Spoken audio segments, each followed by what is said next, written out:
Everyone, and welcome. We are Random Encounter Productions. I'm Cody Stone. With me tonight we have Matthew, and I'm playing Clever Stitch, the Tabaxi Arcane Archer. Pew, pew, pew. Me? you. Yes, you. Okay. Hey, I'm Cole, and I'm playing Olaroon, the ASMR Hexblade Warlock Paladin. Hi, I'm Megan, and I'm playing Sarai Landir, the Eladrin Glamour Bard.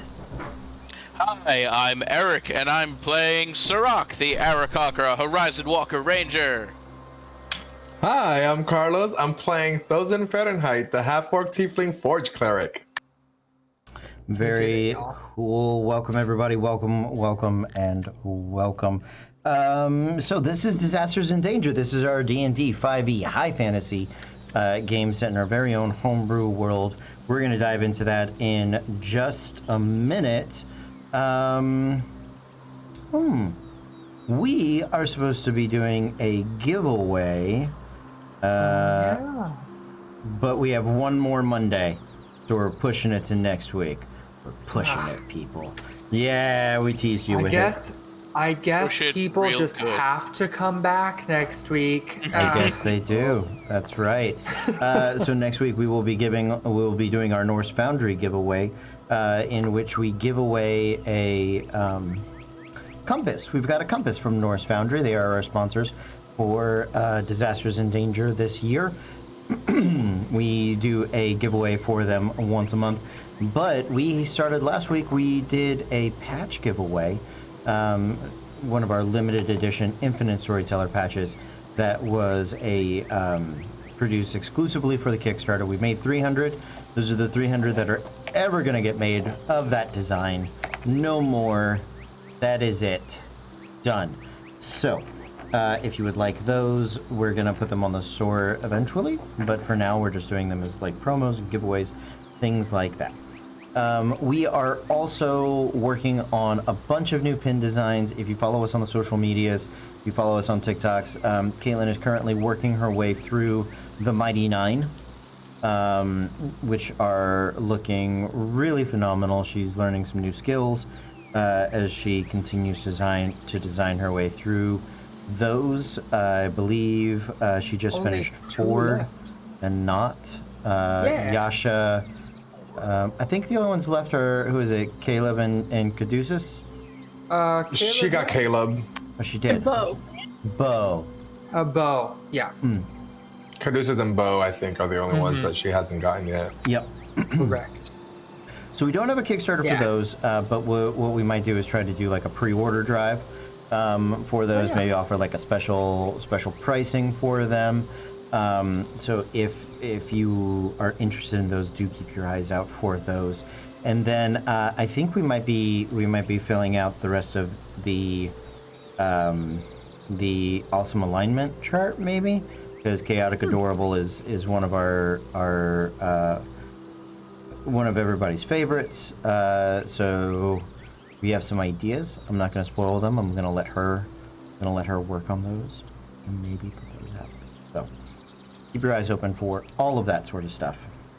This week, Storm King's Thunder is probably tomorrow. Looks like it's gonna happen. Yeah, I have nothing unless they call me and be like, "Hey, Cole, come into work." Yeah. As if I didn't already work a 15-hour shift on Sunday. Oh, That's right. SummerSlam was on Sunday. Hanging out Yes, at the it was. Thunderdome. How it's quite the new presentation. I have not been at the Thunderdome yet, unfortunately. I wish I could tell you about the experience that is the Thunderdome, but I cannot. That is okay. We look forward to hearing about it when you get the opportunity to see it, should you ever do so. Sports. That's right. That's right. Sports entertainment specifically. Yeah. So we've got all of that coming this week. We will probably continue some Ghost of Tsushima playthrough Sunday nights. If you guys did not know, Caitlin Wisser is playing through Mass Effect Andromeda. She's a big Mass Effect fan. I love it as well. So we're working on that. Coming up in September, next Tuesday, we have, we're going to be trying to roll out a schedule, so maybe we're working with the team for the whole month of September. That way we know what's happening, when's happening, and who's it happening with. So, there we go. Any other projects you guys are working on, you want to bring up, mention, plug? Yeah, what you got, Matthew? Yeah, so Central Florida Vocal Arts, I keep talking about them, but they are they just finished recording a couple of days ago a musical review called Gender Bender, a musical review, in partnership with the Florida Space Coast Symphony Orchestra, in a unique, socially distanced, pre-recorded musical review that you can view from your very own home. It is a fun kind of twist on some of the musical theater classics as sung by the opposite gender, and typically a very different voice part. So yeah, we're trying to kind of test out different ways to continue bringing the arts that everybody in Central Florida and beyond like to enjoy, but in a socially distanced, kind of health conscious way. So if you want to tune into that, you can go to you can just search Gender Bender on Facebook, or go to the Central Florida Vocal Arts Facebook page, and you can pick up a ticket. They are $10, and with that $10, I believe you will get access to a Facebook page which will live stream it privately to that Facebook page, and or a private YouTube link that will be debuted the day of the performance. I think we have 2 performances, one on August 28th and one on August 29th. So I believe that is this upcoming weekend. Yeah, Friday and Saturday. So if you want to watch either of those, you can head on over to the Central Florida Vocal Arts Facebook page.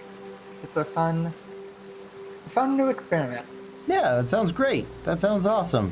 What else we got going on, everybody? Yeah, do it. I got my weekly game with Junk Drawer Show on Tuesdays. So we're getting into some interestingness. I, of course, being myself, am always getting into trouble. So we'll see what happens with me, whether or not I get killed by a pirate or I can talk my way out of it.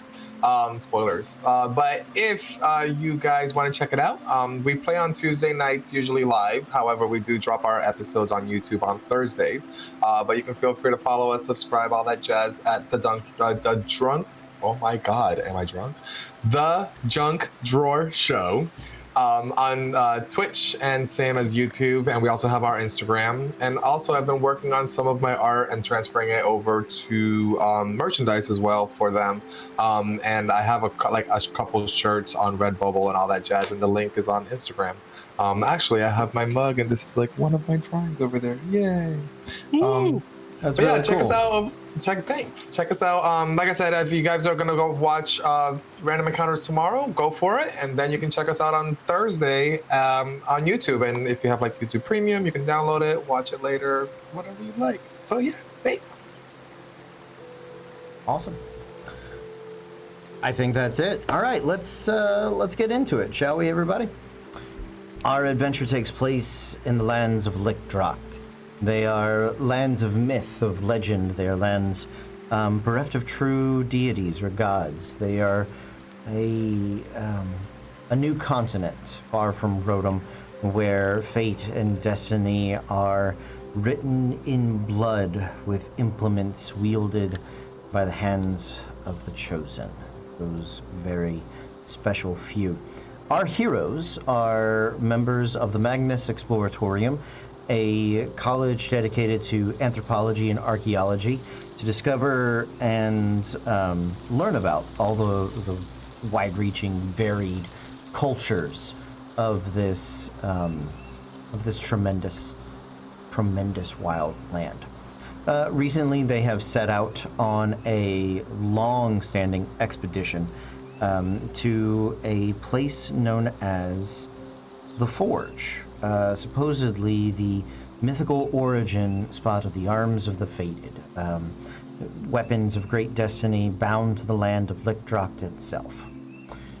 So, along their travels, they have traveled through the Central Scale Mountains. They have been assaulted by some wyverns and some lizard folk, presumed to be the allies of their great foe, Professor Henry Volton. There's that. They made it through Trubluff, a trader's town full of monstrous and wild entities, where their guides came under fire from a clan of hobgoblins. They avoided fighting some pterodons, believing them to just go to the mountains and harass people later. And then they made it near the town, the first of 4 towns of 4 Points. 4 Points is a small, actually it's not small, very large farming community with 4 hamlets, 4 towns that sort of serve as guards, or help encircle the community with vast stretches of farmland inside. They've all sort of banded together for protection. Those communities have been under assault by a few different forces, one of them being a Knoll tribe that have been harassing people on the road, the other one being what they presume to be wild bullets behaving oddly. Our heroes had researched them, they'd fought the bullets, they killed them, and found within them these magical, mechanical spiders, essentially, that had latched into the brains of the bullets and were somehow controlling or influencing their behavior. And a few weeks before our heroes arrived, after the bullets had begun harassing them, a traveler had come to the 4 Points. It is a gentleman by the name of, I believe it was Taylor Byrne. It was with a T, and I got the Byrne part right, so we're just going to go with that. He has a very interesting wagon, as been described, and he's been traveling to the 4 Points, trying to get the elders of these hamlets to commit to giving him some money so that he could protect the towns from from the bullets. So this is where we pick up. You guys are in point 1 of 4.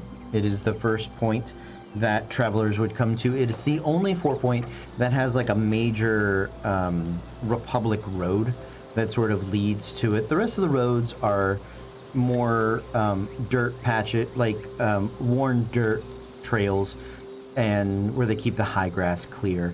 At least the rest of the road up until now has primarily been it's not paved, but it's maintained, right? It's More dense guidelines and actual rules. I mean, it's not quite that bad, but it's where the pieces where they where the road might erode, they put in stones to sort of build it up and keep it there. So it's a decent place, and at least up through, and definitely around like the crossroads and parts where the military use them, those are more paved. They're much more like either bricked or cobblestoned or something along those lines, so that they are like well maintained. You guys know the elder of point 1 of 4. It is Sweet Roll Fairfields. Sweet Roll. Yes. She is I will die for her. She is a delightful older gnomish woman who made you guys, I think, empanadas was like the last. Yeah, she made you empanadas like for dinner, basically, like a spiced meat in a fried pastry. So you can call that whatever you want, but where I come from, it's an empanada. So Not a Jamaican beef patty, one of the two. Either way, I'm happy. It's meat and bread. How can you be mad? Damn, Exactly. now I want an empanada. So, here is what I'm thinking for today. So the next day, you guys wake up. You all have your performance reviews with Screevers. With Screevers. Oh, I forgot about this. So, Oh no. here is what I am thinking. I'm so excited. For the I love performance how we made plans. We fucking forgot. for the performance Shit. review with Screevers, what I think we should do is I think tonight we should skip past that, have some other fun adventuring D&D things. But I think we should find time for me and everybody individually to sit down and have their performance review with Screevers. Yes. Oh no. Oh no. Oh, Yes. no. I'm gonna have to re-roll. He's gonna tell me that my attendance has been like abysmal. In there. What's up, man? You've been walking, but nothing else. Oh, I am so All you do is walk. excited. Oh man, this is where Screevers just kills us all, right? And we make a new group of adventurers. You call yourself a Screever just healer? puts on a pair of sunglasses and says the library is open and none of us are ready for it. Reading is fundamental. Fundamental. So unless you guys, I know we didn't prepare for the Screevers performance reviews. I didn't send you guys out the questionnaire. So let's kick that can down the road for a week, and let's have some normal. Just rate yourself 1 to 10 and then fill in. Yeah. On a It's like from strongly agree to strongly to disagree. On a scale of filthy knoll to brilliant ancient dragon, how would you rate your teamwork? How would you rate your job accomplishment? Where do you see yourself in the group in 5 years? How is Screevers performing for you? Would you say Screevers has done his job admirably or filthy knoll? I like how Filthy Noel is his bad end of everything, but the top end, it's negotiable. It is negotiable. Is it the ancient dragon or is it great? Yeah. As filthy gnolls Love it. are, as described, filthy gnolls. They give small folk like halflings and kobolds and gnomes. I put them in begrudgingly. Bad names. So, filthy gnolls. Oh, God bless. So, I guess partly because my voice is not ready for that for a full night.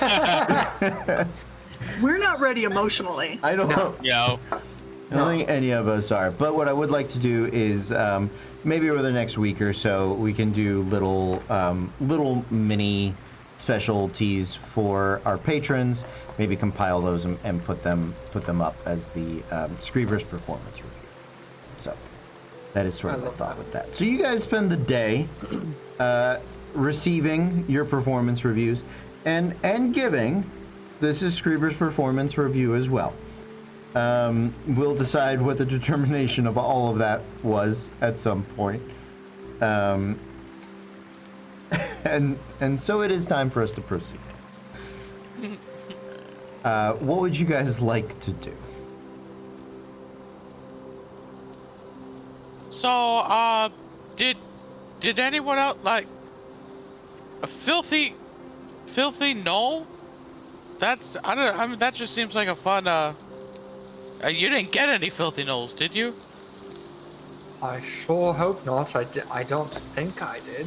I don't remember getting any, but I might have blacked out during half of that interaction because I don't do well in interview situations.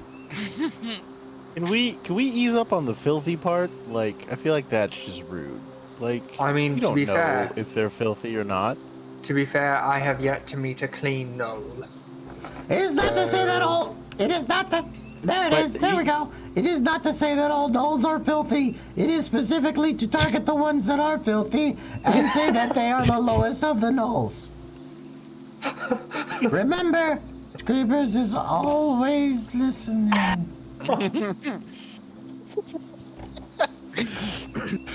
I don't think that. I don't Screamers think ducks that. back under the table and back to his wagon, back to his cart. I don't think that our performance checks are done yet.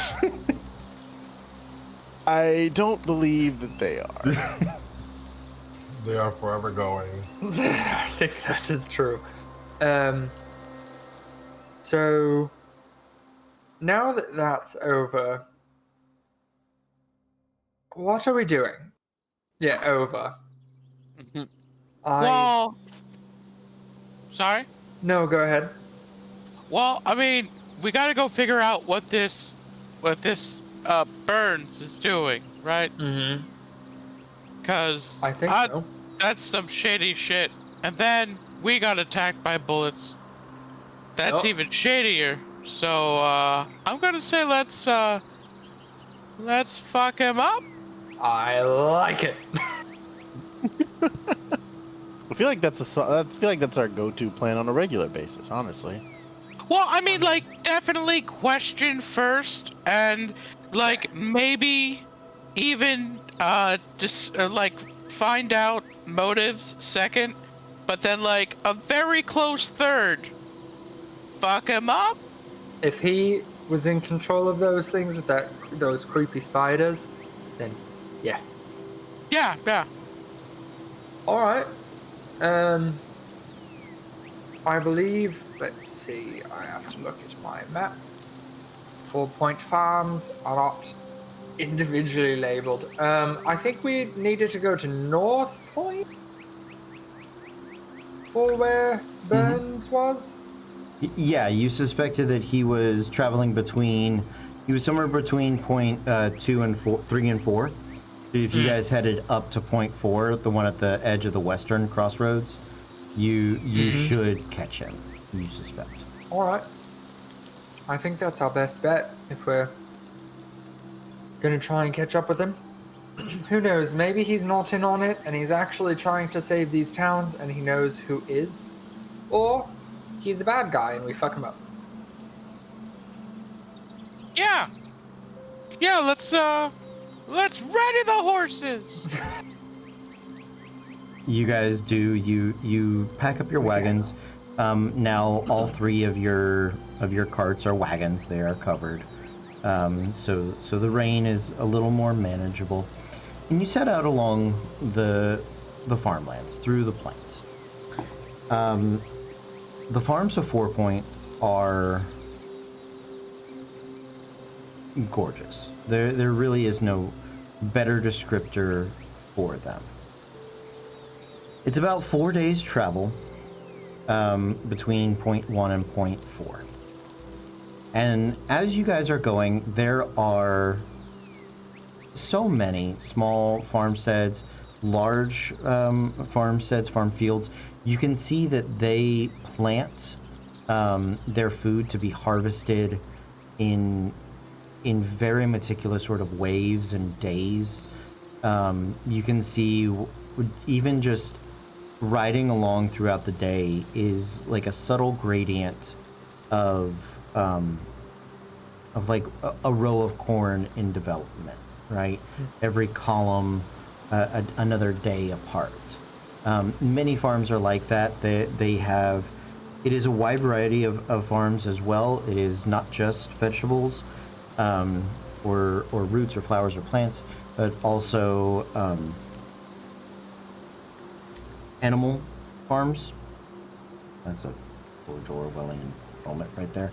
But yeah, there's livestock farms. There are sort of steers and pigs and goats, chickens, all of those animals that are raised in great numbers, sort of around them, and you can tell by the smell which farms you're approaching or passing. Each of the farmsteads is run by like a decent-sized family, sort of an extended family, plus a couple of farm hands. As you guys are traveling, why don't you tell me your passive perceptions real quick? Passive perception. Mine is a 15. Nice. I've got Sarides. Yeah, I believe Sarides is an 18. Yep. I believe mine is a 12. Okay. Mine is a 12 as well. And real quick, as we travel every day, I'm gonna do my blessing on the forge on Clever Stitch's armor to boost his AC +1. Perfect. Nice. Sounds Thank good. God. Ulurun. 11. 11. Okay. You don't notice on the first day, but you guys do end up taking note because you're traveling for a decent amount of time. There are some magical implements, farming implements, but they seem pretty old. As you get a look at them, old in a way that is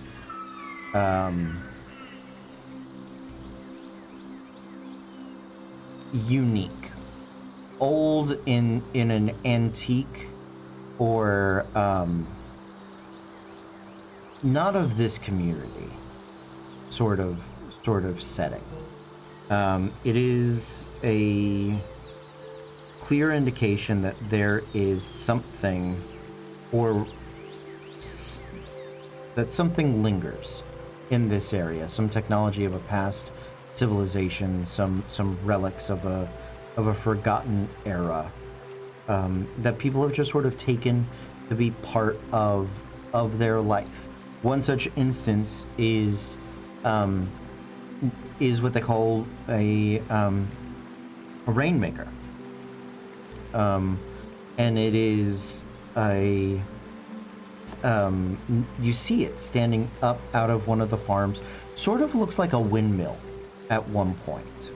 But instead of having the blades that would turn on like the face of a windmill, as you guys are walking by, you're debating and talking about what it might be. You see that the top sort of blossom like a flower of metallic petals that spreads out and lays flat in sort of this feathered open bowl or basin, and at a distance, you can hear the wind begin to sort of whirl and kick and twist.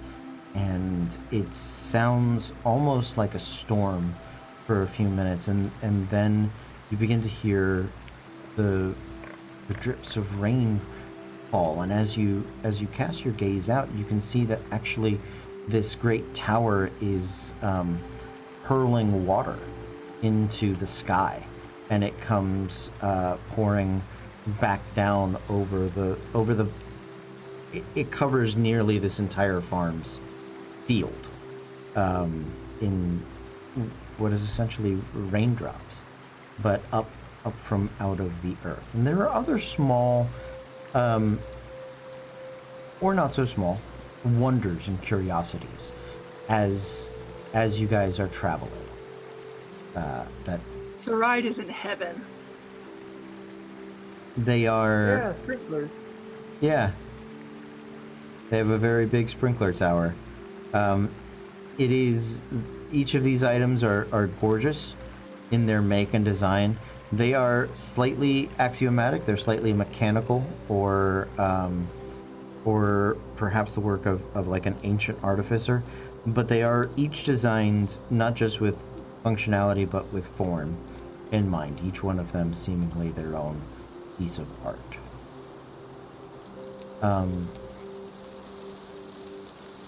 As you guys approach the fourth point, the north point, the one that you're heading to, your days have been smooth. You actually arrive there, I'm going to say about midday.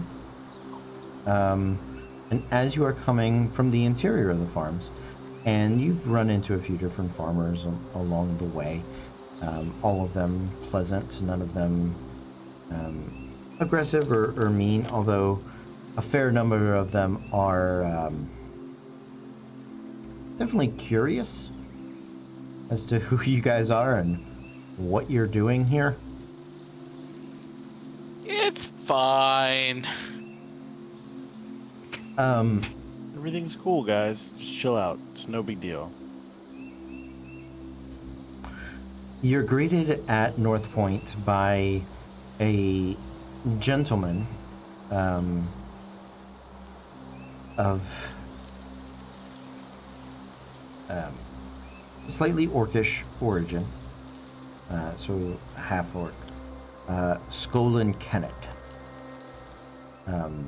who comes out of the farmhouse that is there on the north, and has looks like light leathers on, not really armor, but he does sort of heavy works, maybe creative works, maybe forge works, maybe tinkering, maybe leather working. You're not quite sure. But he comes stepping out into the sun, sort of shields it up over his eyes as he looks out across you guys.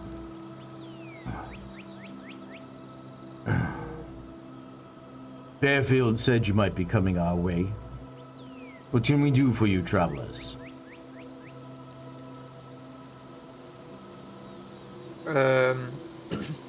Have you heard from a Mr. Byrne recently?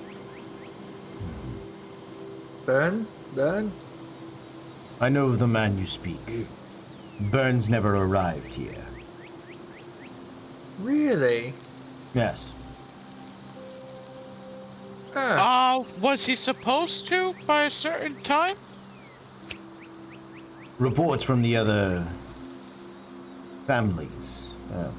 towns, hamlets, had mentioned each of their visits from him. We anticipated one, but it's been days. So, Third Point is not so far as first. We should have beaten you here, as best we understand. I don't have the men nor the inclination to send them out searching for vagrants. That's all right. I think we can do that instead. Maybe.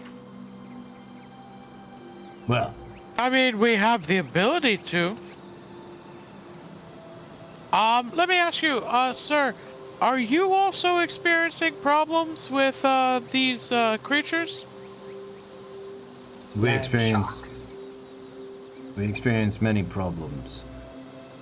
When you have this much food, it attracts predators, prey. Yeah. It's What not about uncommon, land sharks, but though? Hmm? Land sharks. Have you heard any of them? land sharks have not made it this far west. As best we could understand, that's more of a southern problem. What specifically have you been dealing with?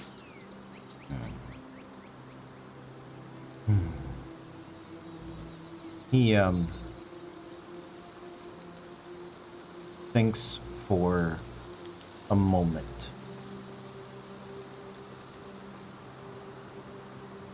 And he kind of looks you guys up and down. And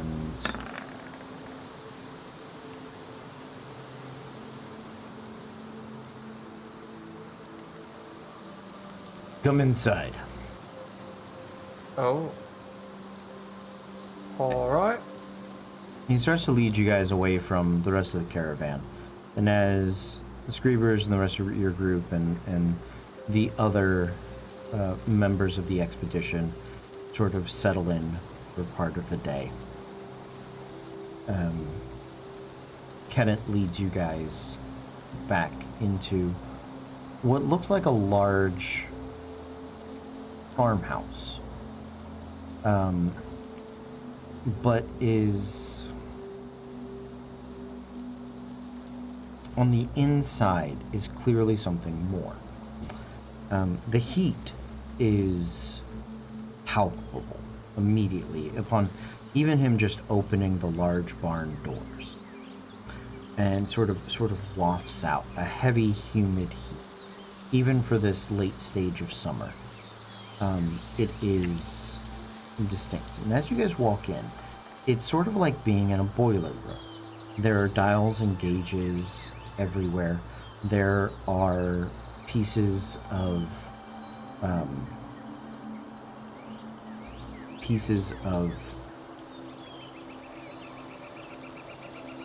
what's the word? Piping, machinery everywhere, and it is a workstation, but it is one that is. The languages written on it are not common. They are far older than that. And you can tell, although well maintained, and each of these metals being not one that would rust, they are still, you can tell the age and ancient nature of these, of the machinery within this barn. And Kenneth sort of, this way. It leads you over to a workbench that has laid across it these mechanized or metallic creatures of that seem to be snakes, or they're designed to look like snakes, like large cobras. Each one fancifully designed and produced in brilliant detail. And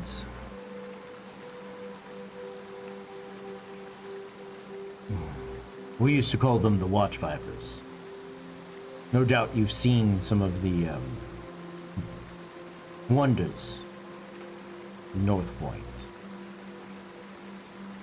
There are fewer that reach further south and to the west, east, but North Point has the most of them.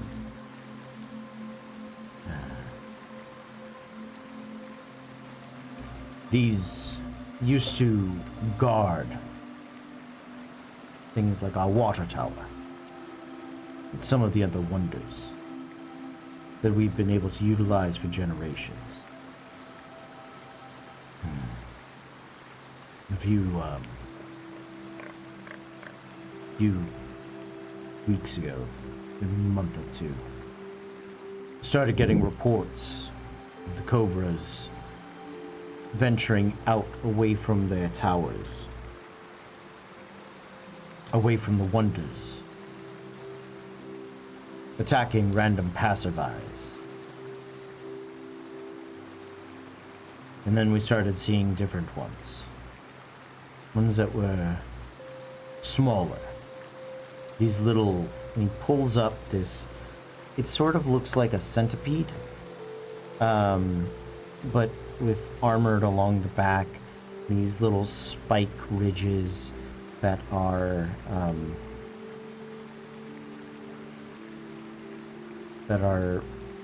wicked looking instead of legs.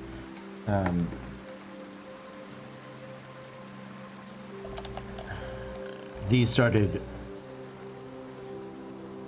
making their way to people's houses, sort of popping up. And then they would be chased off. And usually within a day later, the Cobras would attack whoever these scouts had marked, it looked like. See if I can do this a clever way.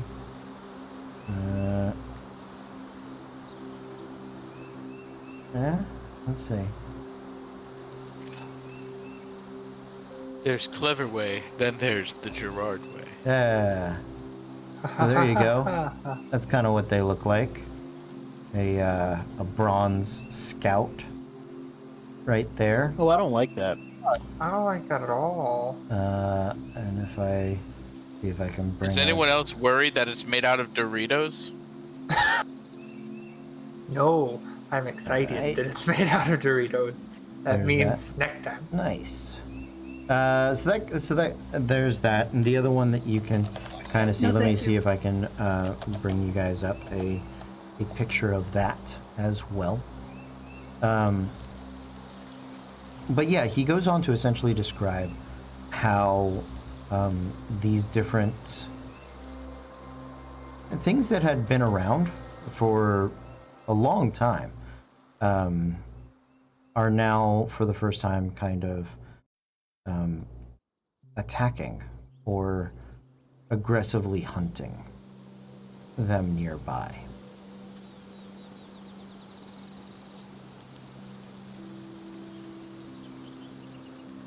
How big are the things that he showed us? So the Iron Cobra, or so the, excuse me, the Bronze Scouts, all of these things are medium-sized creatures.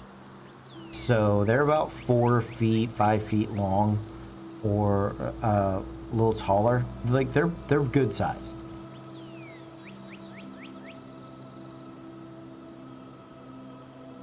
Hate that. All right, cool.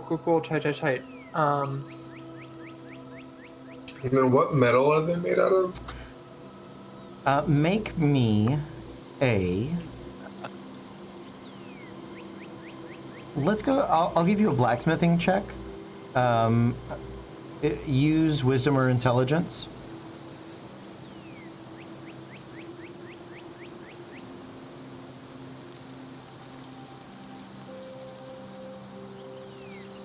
Sorry, it's been a while since I'm You're like, good. what is my wisdom? And over here, that's sort of the image of the cobra. I hate that even more than the centipedes. the metallic nature of the cobras, right there. Inspiration. What's your Was inspiration? purple? A D8. D8.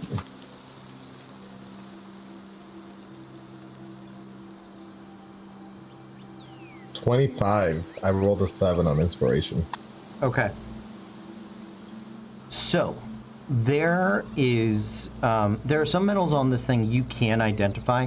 There are some metals that you honestly do not know, and it is not because you've just never encountered them before. So the little centipedes tend to be primarily made out of bronze. Some of their spike gears and some of the side workings of them are made with some sort of adamantine alloy, and that's the piece that is really perplexing to you. It has you get the feeling it is a type of metal that is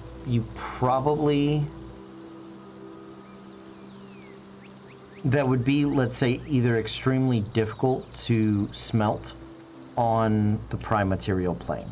There is a nature of it that says it is extraplanar, or maybe not extraplanar in the base materials, but has the smack of extraplanar ability or power or origin, just for the way that it is worked. The cobras are primarily made of iron, but it is a treated iron.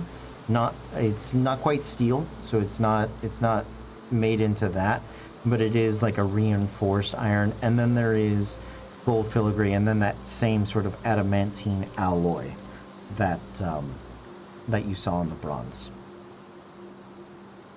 Got it. It looks like it's something beyond what these folk could probably make. It's something beyond what you could probably make.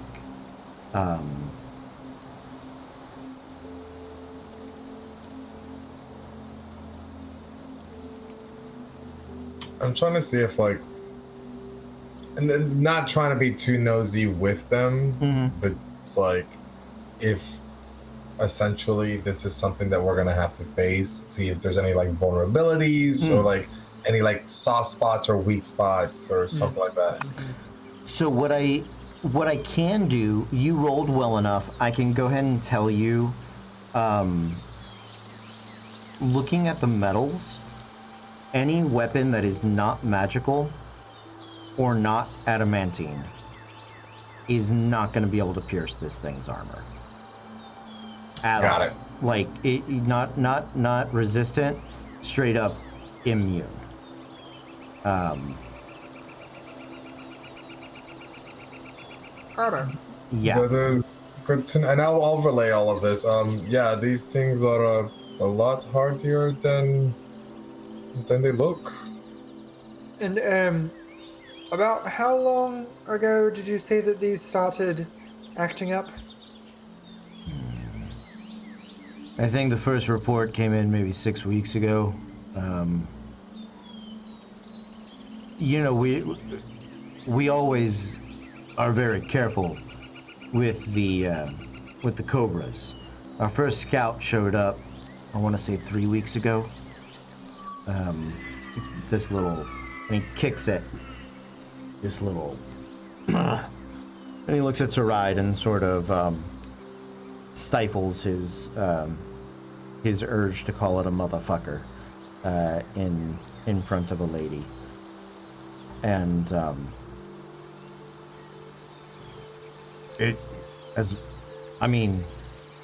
when I was a kid, sneaking past one of the Iron Cobras was a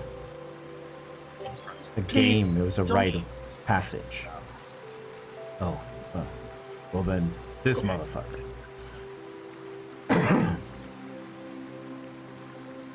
I mean, so they've been here forever. It's something you would, you know, tease your brother or sister about. Something you get your neighbor to try to, you know, show how tough they are.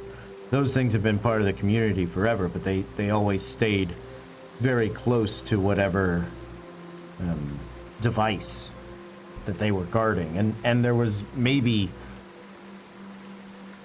a dozen of them in the whole of North Point.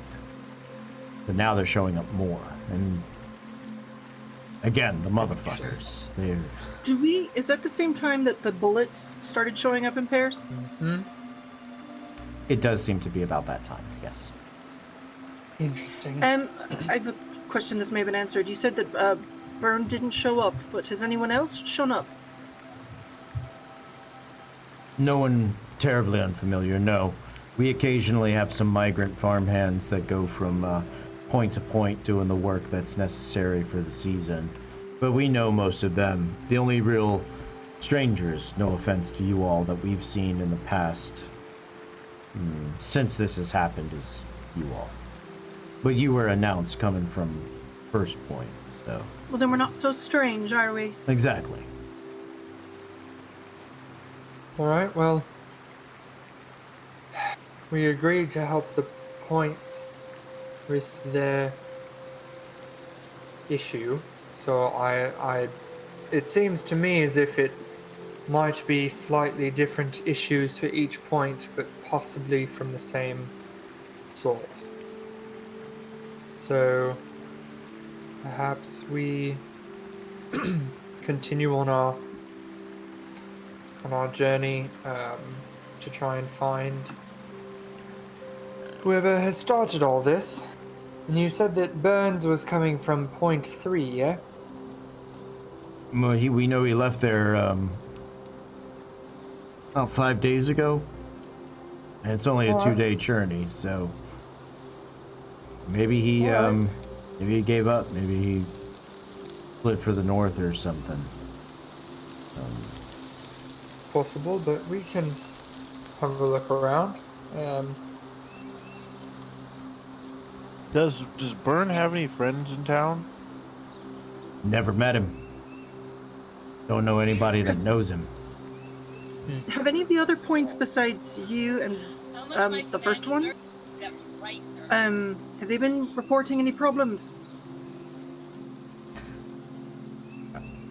From what I've heard, it's been a rough season all the way around. They don't exactly report problems, but we do know that point 2 and point 3 were suffering from some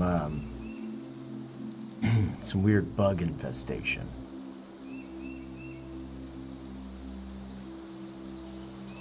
Now, Huh.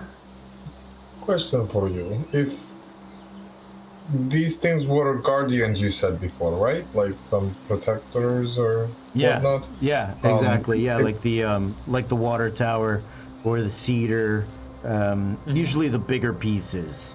And he points to the corner, and it is this wagon that has sort of it looks pretty awful, to be perfectly fair.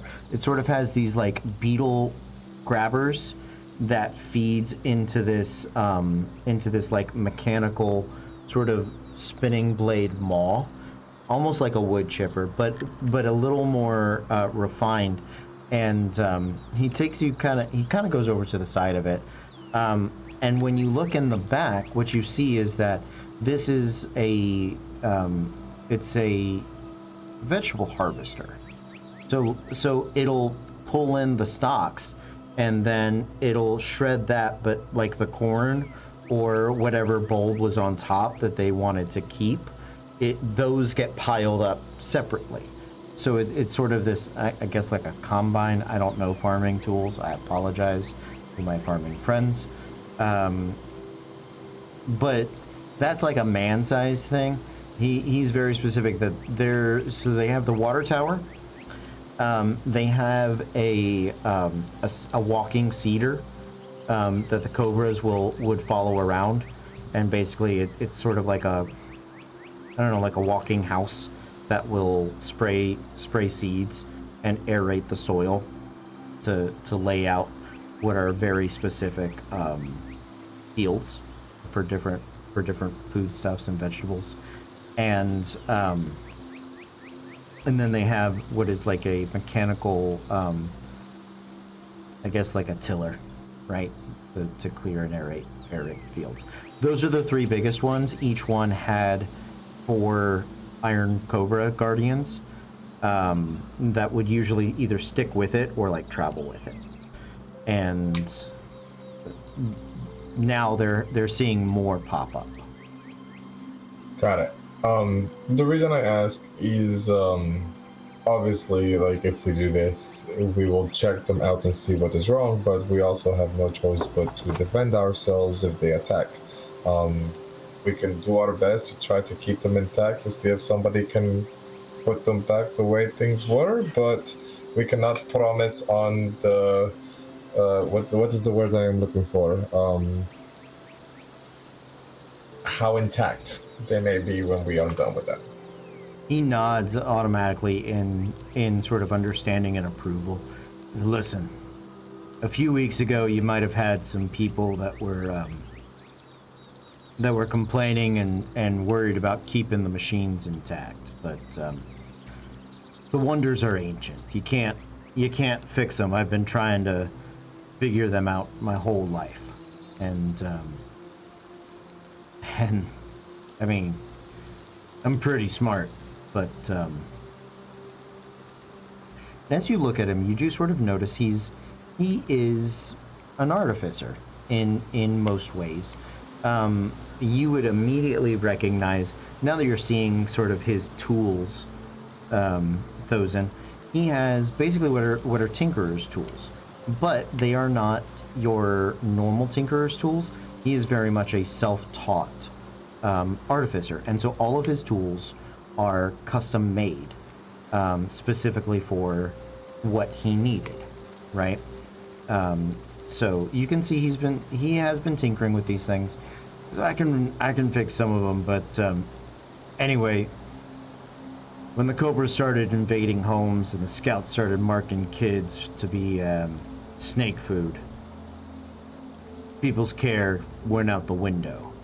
for trying to preserve these things. And they're nice, don't get me wrong, but we can farm without them, and we absolutely will.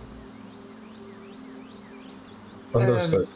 And by the way, I take note of the Tinker's tools and keep a mental note of I want that. Okay. I apologize. You might have said this earlier, but has anybody beaten one of these snakes as it's attacked somebody? Yeah. Other than just this one? There's I think we tried to hunt some of them down. I think we got like 4 of them. This was the one that was most intact, so I brought it here to try to learn what I could about it. We do have some more scouts around. We've been keeping farmhands up at night with hammers and mauls, things like that, to try to stave them away from the homes. But I have to sort of charge people's hammers for them to even make a dent in these things. And Clever Stitch will lean over to Thozen. You didn't by chance see anything similar to the spider mind control thingies that were in the bullets whenever you looked at this? Did you? Trying to think back, did the spider things look similar to these? So they don't look exactly like this, but they do look similar in design, right? Yes, they do look related. Let me be clear. I just wanted to we knew that this was all related, but I just wanted to 100% circle around, verify. Yep. So design but not material. Yeah, the bullet brain things are not of the same material. It's a much more flexible material. It's a much lighter material. It's not this sturdy, don't break me material. Adamantine alloy sort of mix thing. But there are similars of design and construction where you're okay, those came from the same store, right? They're all Hondas. They're not the same Honda, but they're all a Honda, right? Sure. Okay. Yeah, so they're very similar. And I relay all that. All right. Well, does anybody else have any other questions before we possibly go hunt some cobras and centipedes? Let's go hunt them. Oh, go for it. But you were saying that, so we'll need to make sure we have magical things to hurt them, or adamantine.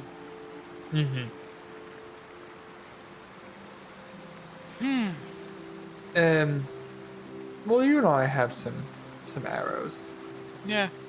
So are we gonna try to set up shop and lure some of the weird centipede creatures to come for us?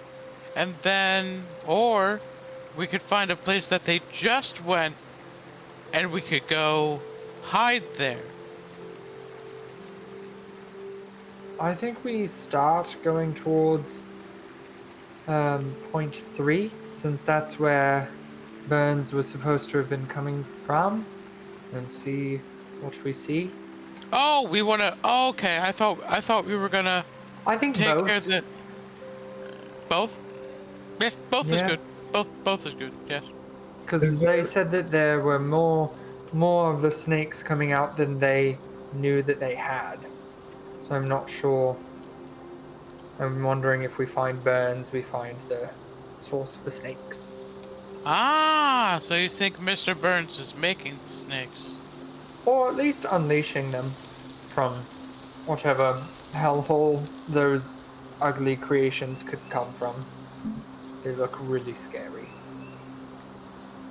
Thozen did not like that idea. Apparently not. He said, No, we will not do both. I'm putting my foot down.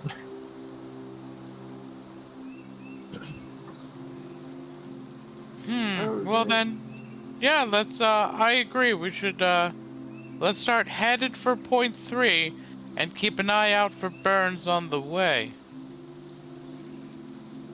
Right. Okay. Well, obviously after we leave, I ask, is there anyone by any chance that does not have the ability to, or does not have a magical weapon that they would need?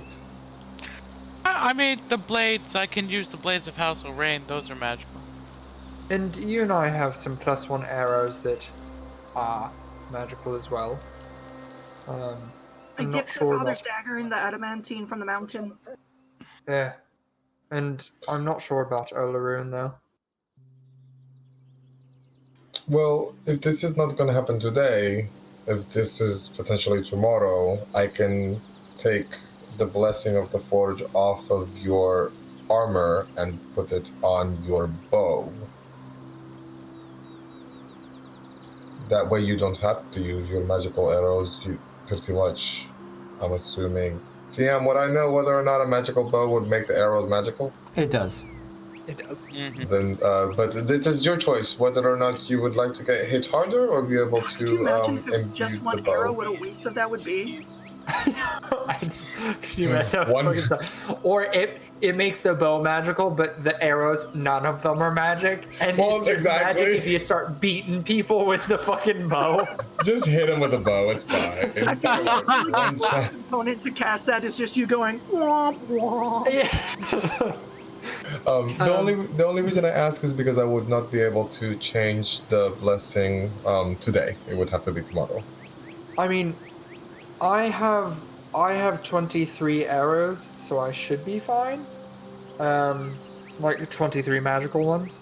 And I have a couple of my arcane shots that do magic damage as well, so I'm okay.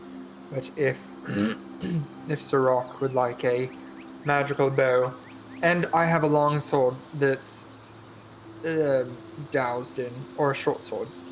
Yeah, it's adamantine, so I can attack either way.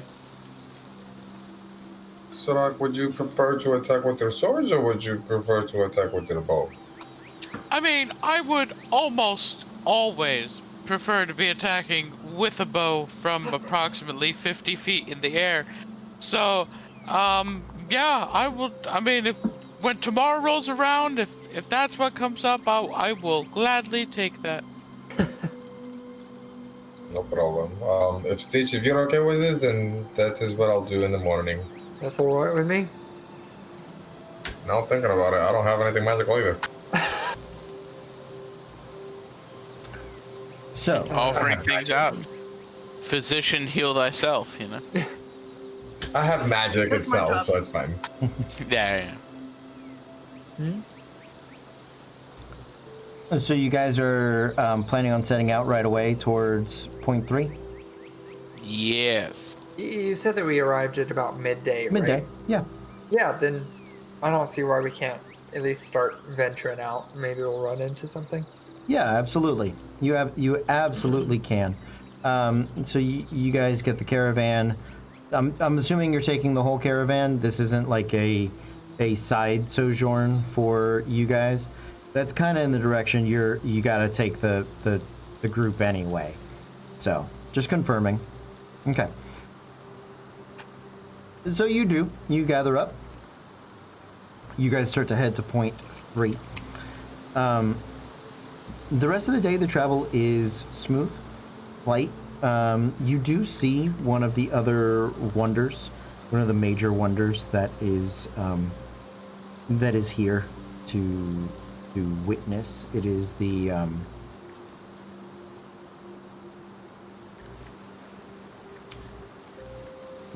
it's the Big Walkie House one. I can't remember what I said they did. Big Walkie House. They're automatic cedars. The cedar. Oh, that's late in the season for the cedar. But that Yeah, one's it's here. okay. It's around. It's there. It's doing stuff. We got a gourd to grow, right? Why not? It's like an automatic seed planter Yeah. that's just going along. Yeah. Like, do you know those like little bucket, the little wheelbarrow fertilize thingies? Yeah, that have wheels at the bottom Yeah. that you can have stuff in it and it shoots out fertilizer. Yeah. It's The wheel at the as bottom? you as you just roll it along. Yeah. Yeah. Exactly. Yeah. I'm over here imagining. Have, Tend the fields with my family, so no. Well, girl, lucky fucking you. Kentucky ass Matthew comes out to save the day. We had one in just a house for grass. So yeah. Same. So did and we. we had a big ass yard, and it was That was not another fun. cousin's job. I was that other cousin. Yeah, exactly. Oh man. So yeah, so you guys do see that one off in the distance. You keep watches throughout the night, I am assuming. What order would you guys like to take your watches in? I'm fine with any. Okay, I see a 1, I see a 2. I'll take 3 and 4. I'll take. I mean, I can only take one at the beginning or the end. 'Cause I gotta do the whole armor thing. So you can do 4, and you can assist Yeah, I'll do 4. on 4. Can you bring your mic down so you're a little louder? Because you were quiet. Sorry, I forgot about it. It's okay. And then, Thosen, you want to assist on 3? I'll take 3 with Sarai. Okay. Cool. Sounds good. I do have your passive perceptions. We're going to go ahead and go with those. As you guys are setting up for the evening,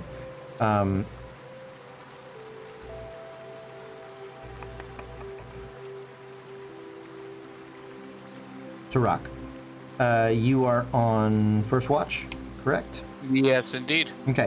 From your perch and with your great bird eyes, even with your, I'm guessing you keep the fire up, and you're listening. You're very attentive. Like you have a good. Plus, I have the goggles. Oh, you have the goggles. That's right. I forgot Yeah. about the goggles. So you do keep an eye out. It does seem like there are some of those iron cobras are tentatively on like the edge of your vision.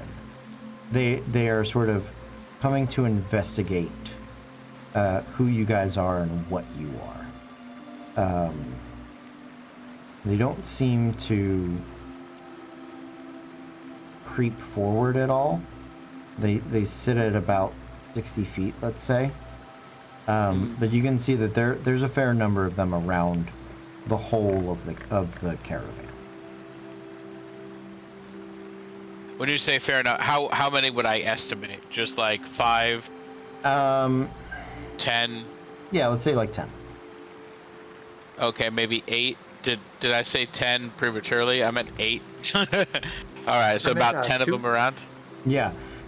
Again, remember, guys, because you have the full caravan, usually the number I'm going to give you is higher than what you as a specific party. Yeah. have. All right, but so yeah, I'm gonna obviously pay special attention to see if they are making their way closer, or taking up some nature of an aggressive stance. You keep your eye on them throughout your watch. It is very much that they have they hit a perimeter and they stop, and it is almost more unnerving that they simply sit and watch you guys than that they come in and attack. Okay. Who's second watch? Second watch Okay. is Clever Stitch. I'll go up to, as we're kind of like doing the pass, I'll be, Wom! So it seems that there are like maybe 10 or so of those cobras around.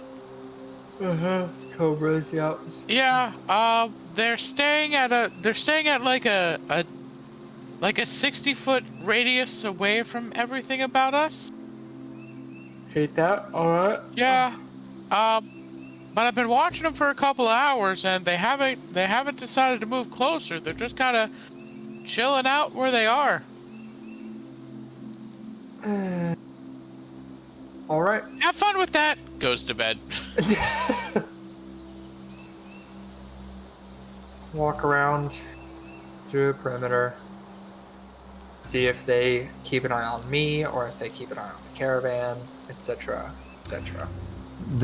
In the night, you can see sort of that steely-eyed gaze that watches anyone that moves, and it is a very smooth, very slithering sort of enamored, twisting watch. Roll me 2d6.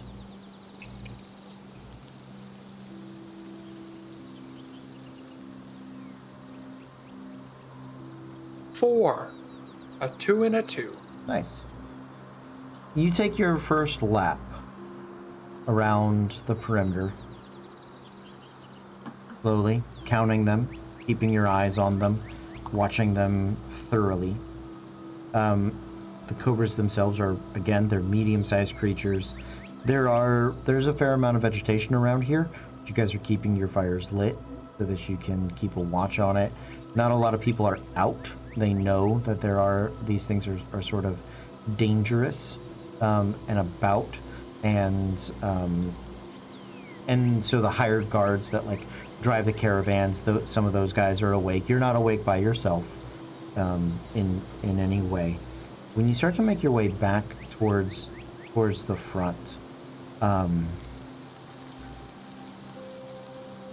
you get back to the back where you guys. It's a circle where you start. As you're gathering your stuff together, the earth suddenly erupts with these bronze scouts, 3 of them, that come leaping up out of the dirt. They rolled a natural 20 plus 7 on stealth. So. Oh, cool. Lit. Yeah. Great. Sorry. So they are going to get they're going to get to surprise attack you. They erupt sort of all over the camp. But for you guys, you have 3 of them to be concerned with. So my apologies, Clever Stitch. It's all good. Point of question. Yes. For the magical armor. Is that still in effect, or has it become null and void because Thosin has gone to sleep? I forget how this works. I think it's until the next dawn. I think it's until the next dawn as well, but let me double check. Okay. I will start making rolls because it takes me a moment to do them. Yeah, you're good. All right, here we go. Let's.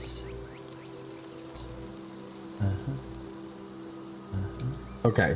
It says at the end of a long rest, you can imbue the magic into a weapon or an armor by touching a non-magical version. Until your next long rest or you die, the object gains a +1 bonus. I'll say it's at the end of the long rest, because he hasn't completed the long rest yet. So it's basically at the end of each long rest you can set whatever it is. Sure. And I haven't imbued it on anything else. Yeah. Perfect. So let's go with that. Okay. Yeah. Here we go. Here we go.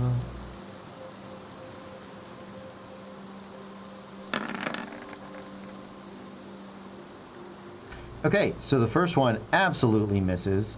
That's a natural 5 and a 2. So that doesn't hit. The second attack is a 23. Yeah. That's going to hit. And then the third attack is a 13. Miss. Misses. Come on. I'm Okay. a cat. Yeah, didn't suspect. So,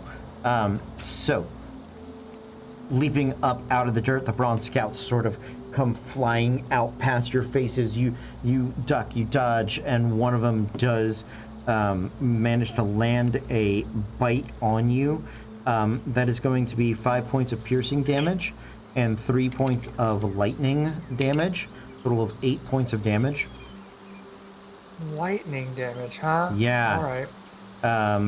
And then we are going to flip for initiative. Oh, my new fancy card Hey! that I actually have. Oh, and of course, I don't that tracks.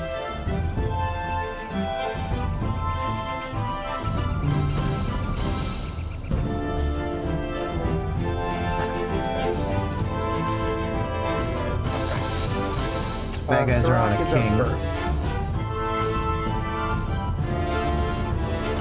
So yeah, I would go first then. Yep.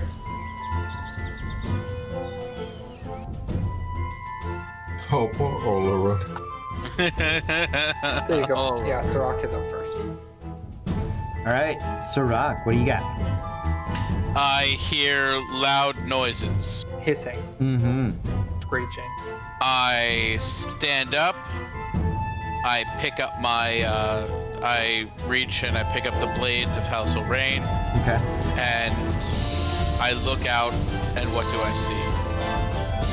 The three things attacking Clever Stitch. Throughout the fires, you see these bronze scouts, similar to what you saw in the shop, leaping up out of the ground, their mouths arcing with electricity, blue sparks sort of bursting off of them, the loud pops and cracks echoing throughout the fields. You can see them, the cobras rushing in from the undergrass that is further out there. That was a very bombastic choice of music. I'm going to try something a little different. Yes, exactly.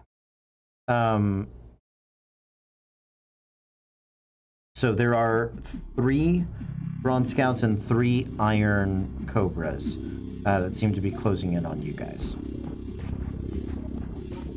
Okay. So.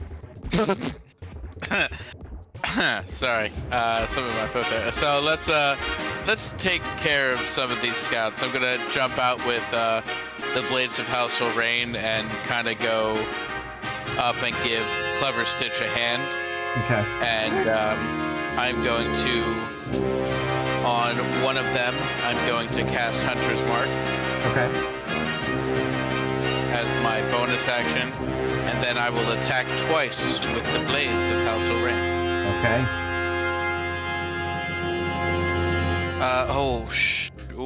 Ooh, that's not pretty. That's going to be a 15. Well, let me put it this way: 15 is the higher of the two. So as the blade strikes out, it rings against the bronze body of the scout. Armor class on the scout is 18. Okay. No, armor class is 13. Armor class is 13. I'm so sorry. I misread. Oh, Thank God. Yeah. woo! Strong ass snakes. Okay, which is okay. So one of my attacks does hit because the other was 7 and a 5, so that's 12. Yep. Yeah. Okay. So that'll be 1d8 and 1d6 for Hunter's Mark. That's gonna be 1 plus 4, 5 plus 4, so that'll be 9 damage. Okay. As the blade cuts into it, you can hear the metal sort of tear away, and the magic that had been protecting it falter. That one is bloodied. Yeah. All right, now it's the bad guys. It is the bad guys. As the bad guys struggle to find music that is appropriate. We'll just put on the weirder things one because. Okay, so two bronze scouts that are in range. One of them is going to attack Sirach. One of them is going to attack Clever Stitch. Both of them with a +5. So that is a 10 and a 16. Sirach? 10 misses, 16 just hits. Okay, so yeah, the 10 was against Clever Stitch, the 16 against Sirach. Oh. Sorry, I didn't Yes. make that a little clearer. No, that was my fault. Yeah, 16 hits. That is going to be 8 points of damage, 5 piercing, and 3 lightning points of damage. And then I'm going to say that those Iron Cobras that were on the edges spend their turn dashing into melee with people. Cool. And then the bronze scouts are going to burrow down underneath the ground, and they have Rude. earth armor. Bronze scouts do not provoke attacks of opportunity when they burrow. God. So that is it for the bad guys. Who's up next? Those in. Those in. So real quick, just to keep it honest, if I'm not mistaken, you can't sleep in heavy armor. Nope. Correct. Got it. So let me undo that. And but now I he has will. an armor class of 9. 14. It's not horrible, but it's not great. Okay, so obviously I'll grab my mason shield. Okay. I'm prone. Yes, assume? if you're asleep, you were prone. Most people don't sleep standing up. I will. You'd be surprised. I will tap Sarat and be like, "Get up, we're under attack." And while I do that, I'm gonna cast Shield of Faith on her. Okay. And then I am going to go towards the nearest enemy. I don't know which one it would be. Probably an Iron Cobra. Okay, I wouldn't go into melee. I would still keep some distance, so Okay. about like 15, 20 feet away, maybe. Yeah. And then cast Sacred Flame. Okay, from 15 feet away, you cast Sacred Flame. Dexterity 13. Okay, hold on. Excuse me a moment, guys. I'm gonna redo some. Oh, it's fixed. Yeah, if that helps. Okay, there we go. Apologies. Okay, so is that a saving throw for Sacred Flame? Yes, correct. Dexterity saving throw, DC 13. Okay, so the Iron Cobra goes to dodge out of the way, and then you see that the magic that it has along it, and that alloy, that adamantine alloy, also makes it resistant to magic, gives it advantage on saving throws. So that is a 17 plus. So that will miss. That is a modified 20. Damn it. I rolled a double 8 on it too. Oh no! I'm so sorry. I am so It's all sorry. good. And then I will keep the shield in front of me and just prepare for an attack just in case. Okay, so you get up, you hop out of the wagon. You don't have, half your movement was just getting up. So you're about 20 feet away from the Iron Cobra. Sacred Flame sort of bursts off of it. Who's up next? That would be me. Go for it. All right. So first, the one that hit me earlier. Fuck it. The bronze scouts have burrowed. You cannot. They bro. Then never mind. Fuck them. I'm just gonna shoot whichever thing was unaffected by the Sacred Flame. Okay, Twice. that Iron Cobra? Yeah, sounds good. Yeah. So you turn your bow to the Iron Cobra. He's about, I'm going to say 10 feet from you, having come Perfect. rushing in from the field. And then, of course, sharpshooter on both. Okay, let's do it. Oh, nice. Okay. Ooh. Okay, so a 23 on the higher one. Okay, that And hits. a 13 on the lower one. Barely. That barely Yes. hits. These are your magical arrows? Yes. Oh, Okay. then never mind. That's 1 up for both of those. Okay. 14. I always forget that it Yeah. gets a +1. I still. So let me put this aside on a 2, so I keep track of my arrows. So yes, +1 to both of those. So 25, 24, Mhm. 14. So then that is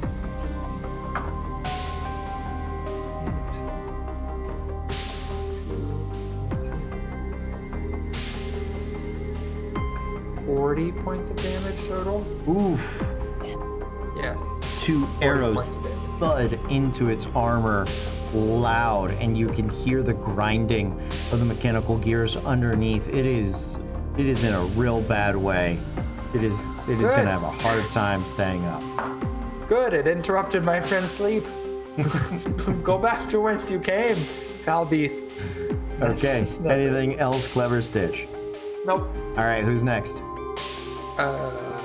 Sarai. Saride. Okay, so she's going to take the cucumbers off of her eyes. Mantle, Eat them. Mantle of Inspiration, so 8 temp hit points. If you want to use your reaction to move your speeds, you can. You don't get attacks of opportunity like these little worm fucks. And they don't have to understand me, they just have to hear me. Okay. So Vicious Mockery at one of them. Okay. The weakened Iron Cobra. Yes, please. Okay. Wisdom save. Wisdom save.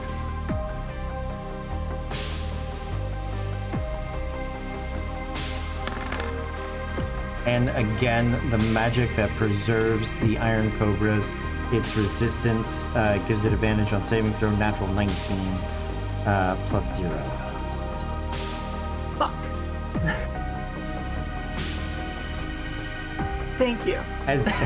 As you attempt to deride the Iron Cobra in some meaningful way, it thinks to you, nah, I'm an Iron Cobra. We're gonna have a big dick energy off. Is that what this is? You want to start Yeah. swinging them? Let's go, kid. You and me. Gentlemen, back off. Alright, have fun. All right, after Sarai, I believe it is Olaroon. I think Yes. he's our last Mohican.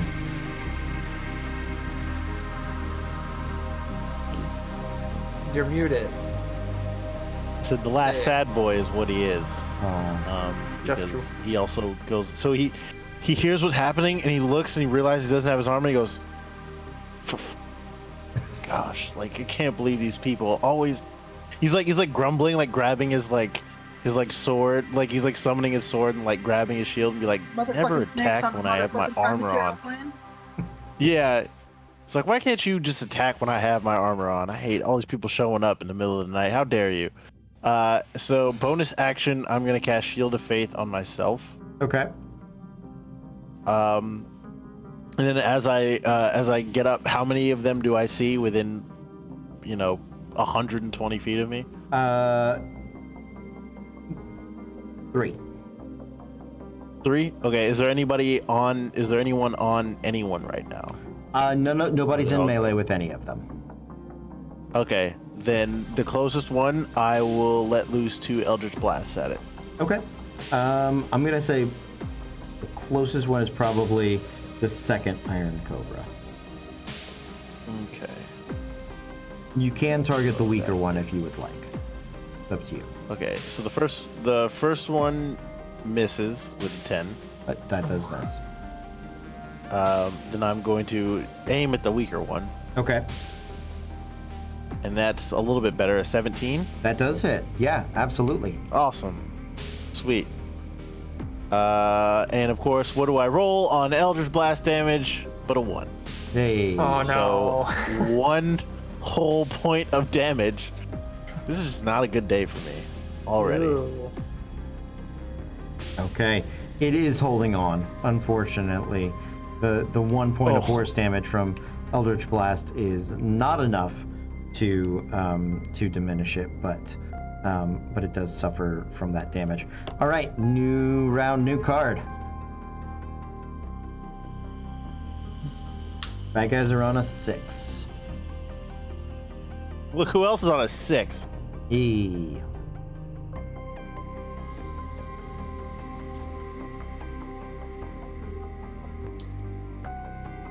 Okay, so I So believe. Saride is first, and then Sirach.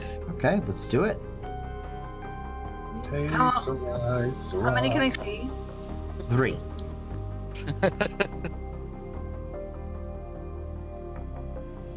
Pull, please. Okay. Holding.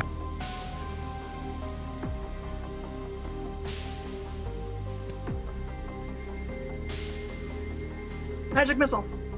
Okay. What level? First, Okay. 1 dart for each. yes, please. Okay.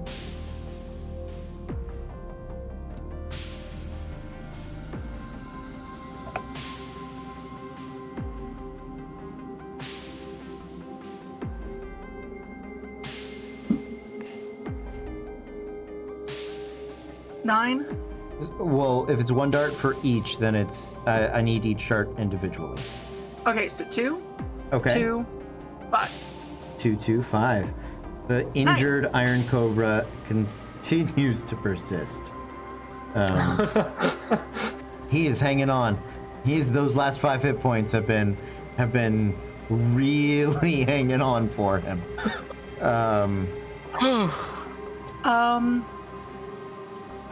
Hold on. Just you wait. Just- Will be hanging out much longer. I don't know that I have any like attack bonus actions, but I'm checking. They 'Cause are fuck this guy. No. they are no. very rare. They are very rare to have attack bonus actions. Listen, me having attack anything is very rare. So That's who fair. knows? Okay. Does anyone hurt? Anyone? I mean, I took damage. Couple of scratches. Yeah. All right, healing word. How generous. For who? Hold on. For Sirach, For Sirach. For Sirach. Okay. 6. Woo! Nice. Money, money, money! And actually, she'll say to him in Sylvan the same thing she said to Talroth.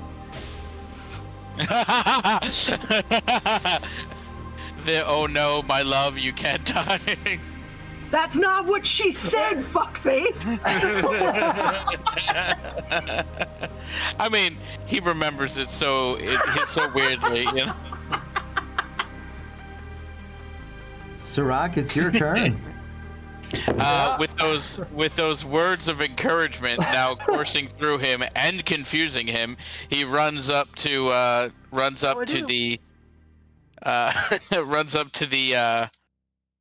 not the one that we've been focus firing on, but one of the other cobras, Got it. and he's gonna attack him. He's gonna. God damn, because that thing went away. Hey, because I have my hunter's mark. Does that let me see where it is? You know You have where it is, but you advantage. can't see it. Yeah. Okay, but is it still around? Oh yeah, yeah, it's underground. Can I try to like stab through the ground to hit it? I will let you know because you have the hunter's mark on it. That's not going to be effective. Okay, but like, is it still in the area where we Yes. are? Yeah, Okay. it is. If there was not a foot of dirt between you and it, you could attack it. But Okay.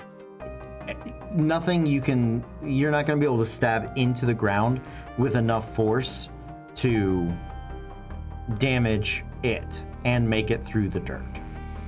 Okay. In that case, I will make 2 attacks on one of the other snakes, Okay, on the iron cobras. Got it. on the iron cobras. Okay.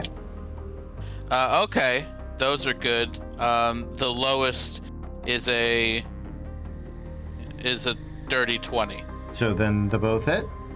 Okay, I'm gonna do planar warrior. So the one will get an extra D. It gets an extra D8, and it's all force damage on the first one. Awesome. All right, so that's 6 plus 4 for 10, plus 3 for 13 on the first hit. Okay, nice. The second hit is gonna be 7. Okay. And that's just the second hit is just slashing. Got it. And yeah, that'll be his attack. Okay, sounds good. So with both blades and the planar warrior, this iron cobra is into the bloodied range, just barely. After Sirach, it It's is me. Clever Stitch. Okay, so first on that one that has like fucking 3 hit points left, Yeah. I'm gonna shoot it. No sharpshooter, because I'll need it. That is a a natural 3. So plus 9, 12, plus 1. Is it a 13? magical arrow? 13, yeah. 13. The magical arrow got you there. Hey. So that one's out. So I kill it. You do. You do. And Yes, then well the done. one that was just planar warriored. I Okay. would like to hit it Okay. as well. This one will be a sharpshooter. Okay. And that's going to be a natural 18 Mhm. to hit. So that is, and I will make it a grasping arrow as well. Okay. So 2D. Oh, they're snakes. So I'm probably immune to poison, huh? They're not like real snakes. That's true, but they're also constructs, so they're probably immune to poison, but they're also probably immune to psychic. Fuck it, whatever. Grasping arrow still. It is 17 points of piercing damage, and 8 points of poison. You watch the poison run off of its scales, having no effect on I it. figured. However, the vines still wrap around it, and its speed is reduced by 10, and it will take 2d6 slashing damage the first time on each turn that it moves. Okay. Sounds good. That's it. After Clever Stitch, who's up? Bad guys and Olorun. Bad guys. They got a dex of +3, so I think they got you beat all around. I'm gonna go with yes. I think that is correct. Okay. So, bursting up out of the ground.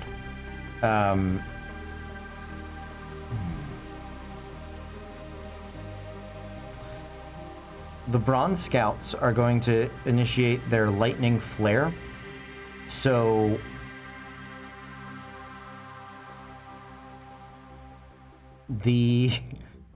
things that are touching the ground within 15 feet of them, which feels like everybody. No. I did not get out of the cart. Okay, so you are still in the cart. So everybody but Saride. I need you guys to make 3 dexterity saving throws. I'll sing your stories.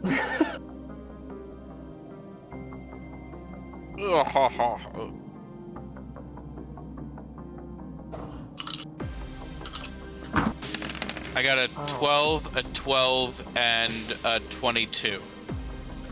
Okay, so the DCs are, they're all 13. So, Oh. I fail one of them. okay. If you failed, you are going to take 16 points of lightning damage for each one that you failed, 8 points of lightning damage for the ones you succeeded. Oh God. Hold on, I gotta do some concentration stuff too. I failed all 3. Ooh. Oh shit. So here, let me do math first. 16 per So it's, fight. yeah, so that's 48 points of damage. Thank God for that mantle of inspiration. Oh God. Yeah, I'm you ain't wrong. That would have made me unconscious if it wasn't for that. Fuck. Okay, concentration 16, so it would be 10. Yeah, 3 of 10 or better. Natural 10 for the first one. Okay. Natural 20 for the second one. Okay. Natural 15 for the third one. So Shield of Faith stays up. Nice. I'll tell your stories. I'm doing it for you. You watch the Bronze Scouts burst out their full amount of electricity. They are not exhausted, but they can't do that again. They only get 1 charge of that per rest. Good. Oh, I no. fucking hope so. Fuck. Iron Cobras. 2 Iron Cobras. There is no fear in this dojo. So the one Iron Cobra that has the grasping arrow on it has to... I'm going to say it has to move. Right? Yeah, it can try and remove them with an athletics check, but it has no arms and hands. That's so... true. Yeah. So it is going to take the slashing damage, and this is magical. Yes. So- So it is 11 points of slashing damage. So it's out. Nicely done. Yes. Nicely done, Clever Stitch. 6 hit points left on that one as it wheels about, prepares to coil up and snap at Sirach. It the blades of that grasp cut into it, and it launches and then sort of falls flat, just inches away from Bird, from feathers and bitey bites.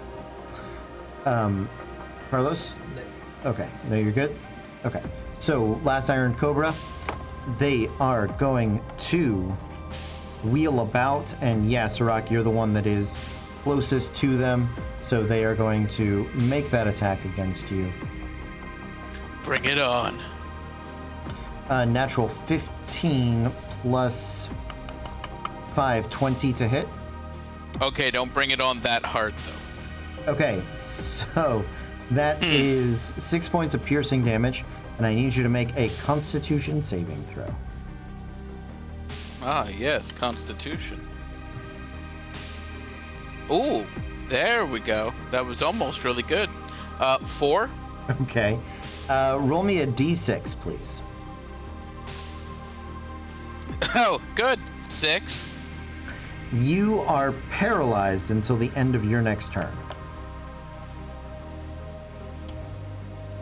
Understood. The Iron Cobra bites into the Foghorn Leghorn bird thigh, piercing past your leather armor, and you feel this injection of poison course up into your body. Your muscles lock up as your body tries to fight off the poison, but it fails to do so. That is it for the bad guys. Who is up next? Olaroon. Olaroon.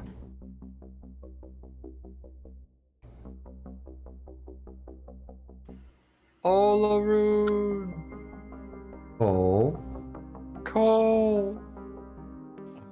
Trying to Call figure Cole! out what I'm going to do, because if I get in, look, I might die. Join the club. Tell me Yeah. about it. It's the curse of not being able to wear heavy armor. We're all there with you. Let's see, I'm going to move up to who's the biggest one? There's one Iron Cobra that is pretty healthy that is left. Okay. I'm going to bonus action Hexblade Curse that one, Okay. and I'm going to move it to melee range and hit it really Okay. hard. Let's do it. Don't let me now. That's a natural 20, baby. Yay! Nice. So I will also be throwing a second level Divine Smite onto that because Nice. of course I will. I did make a slight adjustment to the critical rules. We talked about it last week. I'm gonna put my box cutter down, so I'm not just waving it around. I just fiddle with things off camera, so that was one of them. So you get max damage for your base weapon, and any damage dice that you would have declared before making the attack. So things like Divine Smite and other abilities like that you put on afterwards, you get double the dice, but you have to roll all of the dice. So Okay, that's cool. So I rolled. So that's so base damage. I rolled a 7 okay, plus 8 for my dueling and Hexblade's Curse stuff. Okay. So that's 15 plus another 8 from the initial like max roll. mm-hmm. So that is 23 points of damage. Yep. 23 points of damage. And so I will roll 6d8 Yep. of Divine Smite damage. Sounds good. 4, 5, 6. Not bad. For another 31 points of smite damage. Okay, so with a total of 54 points of smite damage, enough to one-shot this Iron Cobra at full health. It was only missing 5 hit points, so even without that, you summon the power of, I want to say Grayskull, but I know that's not right. Yeah, and so the smite erupts. You behead this Iron Cobra. It doesn't spray blood, but the gears and the oils and the lubricants sort of go scattering out across the campsite. Anything else, Olaro?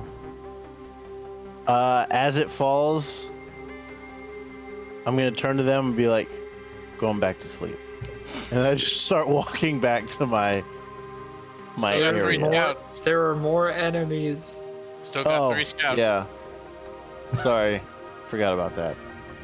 I raised Oh, your go back bar. to sleep. Go back to sleep. It's fine. We got it. Yeah, so I mean that's all I can do anyway. So and I do gain 9 hit points back. Okay, awesome. That sounds good. Who's next?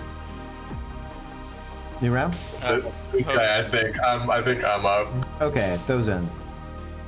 Yeah. Okay, so this may determine what I do.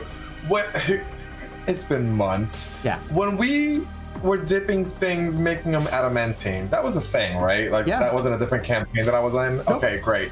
I can't remember. I'm sure that I dipped my shield in it, but there is no such thing as an adamantine shield on No. D&D Beyond. Yeah. So, would I assume that I did that? Because I knew I didn't do my mace, because I said that was my replicas of my mother's mace, so it's backstory stuff. Okay. So, if that's the case, then I'm going to run up to one of the little snake thingies, Okay. and I am going to improvise weapon and try to smash it with my shield, Cool. knowing that non-magical weapons don't do anything. Yeah, that sounds good. You can do that. You don't get the proficiency bonus to the attack roll, and then I believe it's a D4 plus your strength minus 1. Got it. So it's just D20 straight. Plus your strength modifier. Oh, that's a natural 19. That'll hit. The D4 is 2 plus my strength, which is 4, so 6 damage. 6 damage. Okay, nice. Yeah, And it goes through. You hit one of the bronze scouts. It does the full 6 damage. Great. Bonus action. I'm healing wording myself. Nicely done. And I'll just do the math on my end. Okay, yeah, sounds good. I was just double checking. Improvised weapons, objects that bear no resemblance to a weapon. I mean, whatever. D4. Yeah, great. Okay, it all works. After those in, new round. Oh. Scouts are on an ace. Ah.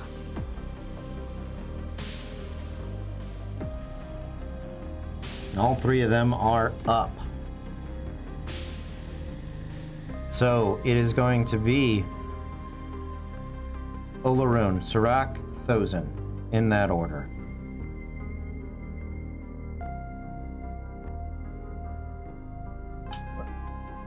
Are the scouts not going? Yeah, they are. No, Ace. they're attacking. They're The attacking. 3 of you in that. Oh, those are the attacks attacking us in that order. Yeah. Got it. I thought you meant us. Nope. Never mind. My I'm picking up what you're apologies. putting down. Yeah, my apologies. Olaroon, that is a 22 to hit. Durak, that is a 23 to hit. Thozen, that is a 19 to hit. I'm pretty sure that hits everybody. It is going to be 8 points of damage total. Yes, correct. 5 piercing, 3 lightning. Also, you have the ability to roll again against me because I am paralyzed. Oh, thank you. And for, any for creature your that hits this honesty. creature, it's a critical hit if it's an attack within 5 feet of the creature. Okay, so let's add. That is an additional per our critical rules. That's an additional 10 points of damage. 19 damage. 18. 18. Oh, good. No, I'm down. The one that attacked me, Yeah. I'm gonna need it to make a Dex saving throw. Okay. DC 16. Dex saving throw with its magical resistance is a 15. It fails. It fails. That is since I didn't declare what spell level it was, I'm just gonna say it was level 1. Okay. So that is 14 points of radiant damage Okay. as I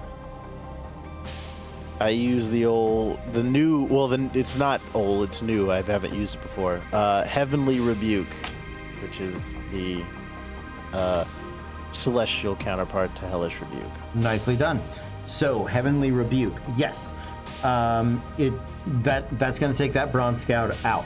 As the radiant energy bursts up and over it, it begins to pierce through its metal skin and it falls out, erupted on. Okay, after the bad guy. Concentration stays up, by the way. Thank you. Nice. Who's up? That's me. That's you. Do it, Clever Stitch. One on each of them, both.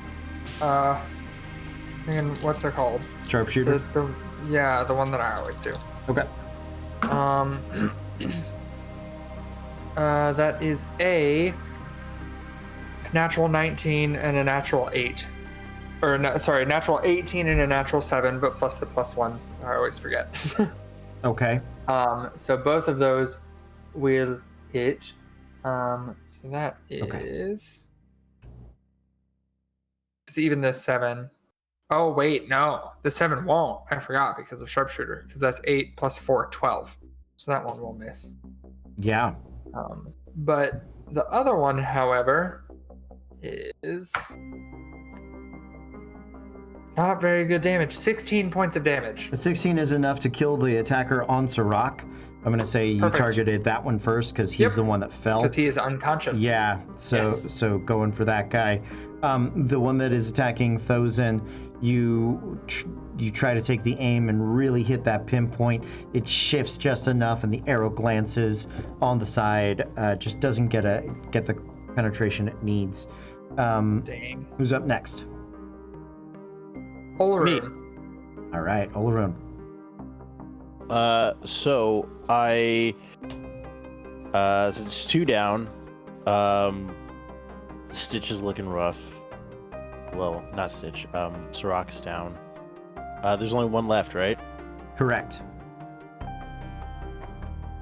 You know what? I'm gonna get all my spell slots back, hopefully. So I'm just gonna go up and try and smite this one too. Okay, sounds good. So that is. Oh well.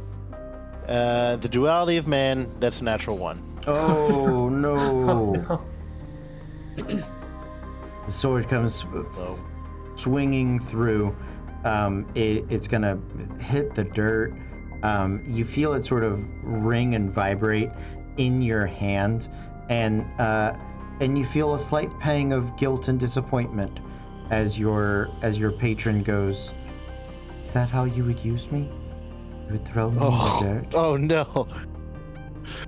And I just think to myself, this is why I wanted to just go back to sleep. I wanted to end on a high note. I should have stayed asleep. I should have stayed asleep.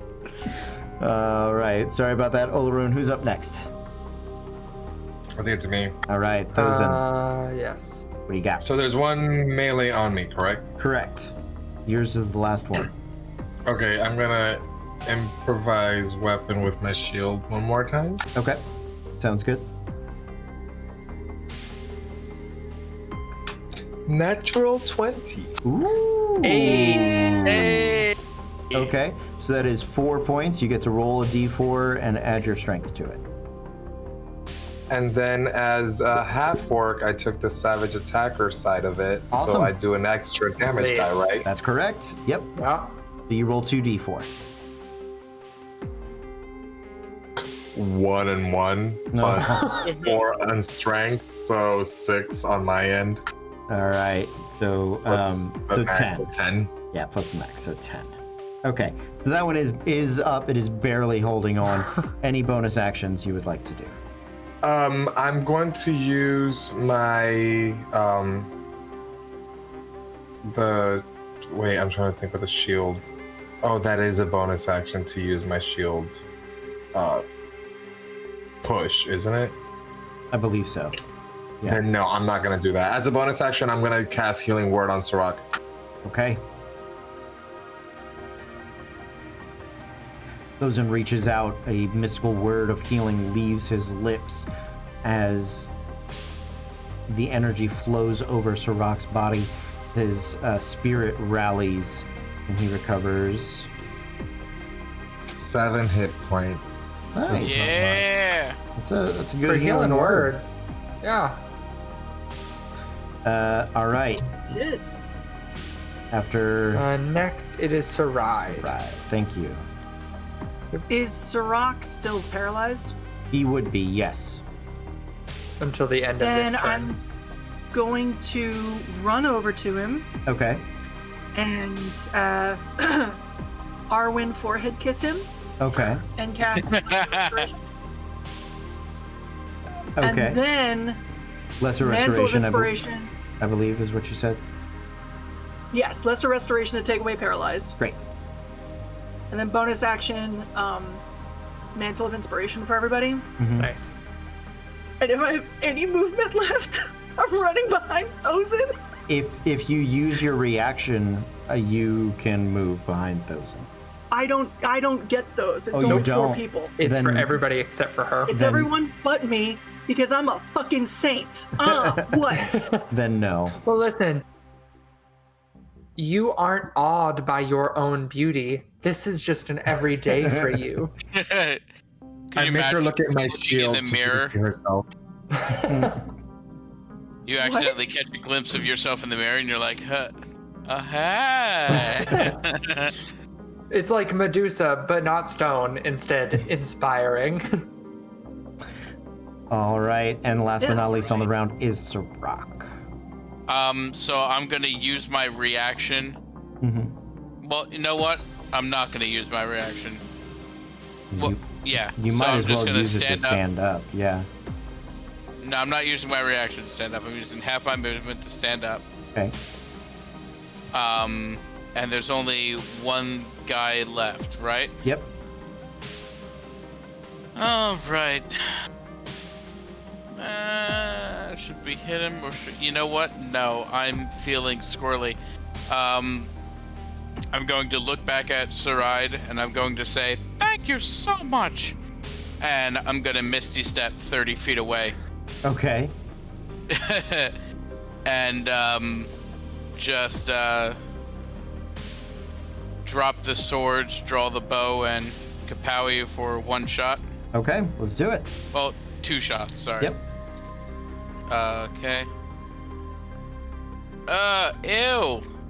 Gross. Oh wait, no, that's that. So that's a 14 and a 13. Both will hit. Okay. And there's that. I'll use my bonus action to cast Planar Warrior on the one attack. Mm-hmm. Where's my other D8? There you are. So that's gonna be 5 plus 7 for a 12 plus 8 for 20 damage. That's showtime. Woo! Nicely done. Talk to us, buddy. What happens? So Sirach stands up and looks at Saride and says thank you, and then in a swirling gray force type energy surrounds him, and he disappears from where he is and reappears 30 feet behind from where he was. And as he reappears, you see the blades drop from his hand, and he reaches back, pulls out his bow, and as he pulls out the bow, 2 arrows are coming with the bow out of the quiver, and lets it through and hits on each side of the cobra's hood. Mhm. It has the 2 markings and hits like bullseye, one on each of them. Nicely done. As you guys look around, you can see the students' magics and the other guards sort of driving off the last of the cobras and putting down the last few of the scouts. What would you guys like to do? Yell at them for Screamers not alright. helping me. Screamers! Yeah. Screamers! I'm gonna make that little man love me. Screamers! You go looking for Screebers? Yes! Okay. Roll me a percentile. Oh my god. Screamers is dead.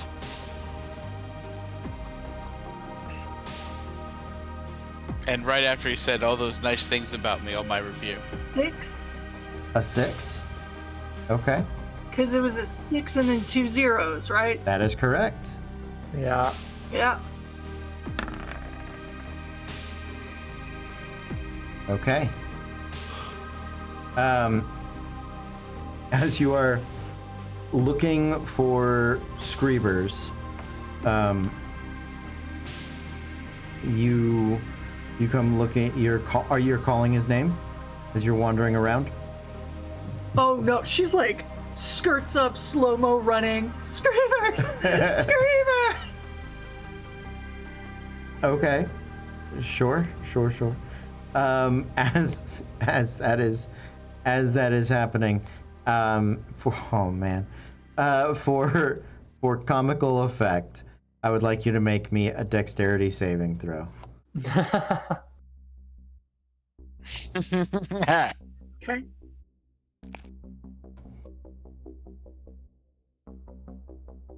$14. 14. Okay, so as you are running, skirt up, high stepping it through the camp, looking for Screebers, Screeber's head pops up out of one of the bronze scouts' burrowed holes, and you almost trips you. You do sort of step over him. It's very much a, what is it? I'm here.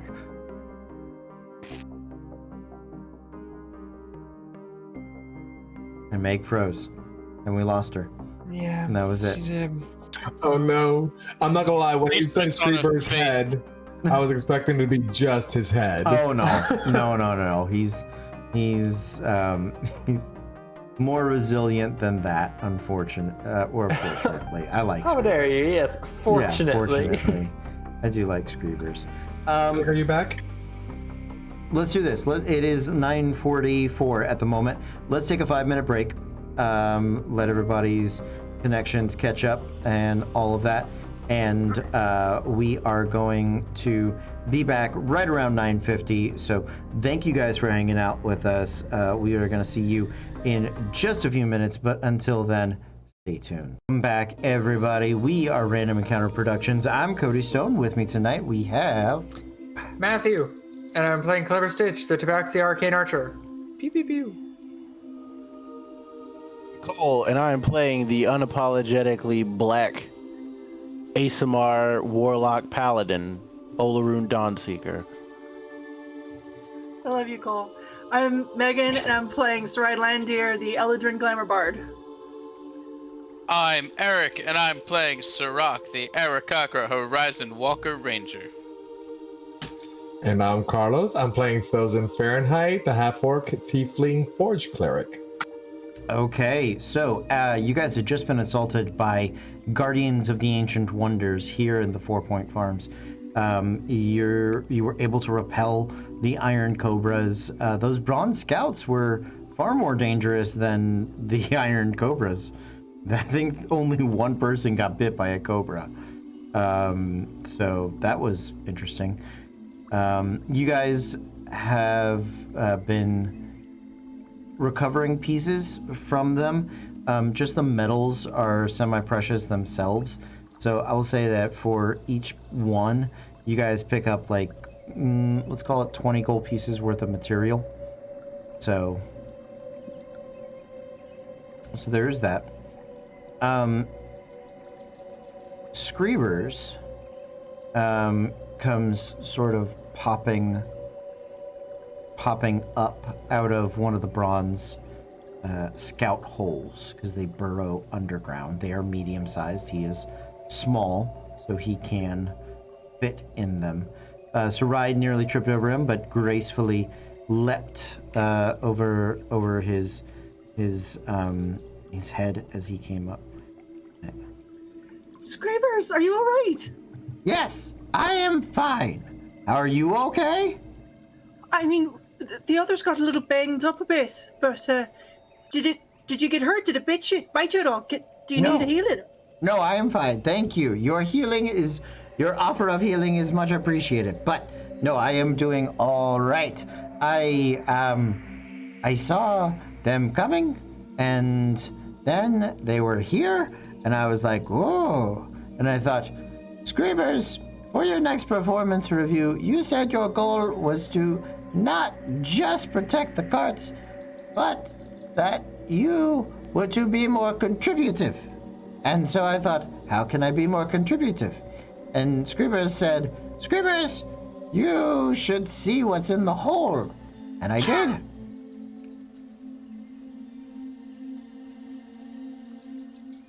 And what did you find? Oh, right. Okay. Yeah, that's the contributing part to the contributive. So, a report on the Scouts Hole by Screamers. She will, like, Snow White fluff her dress and sit down. It is dark and full of dirt. But if you go deep enough, it is hard and chompy.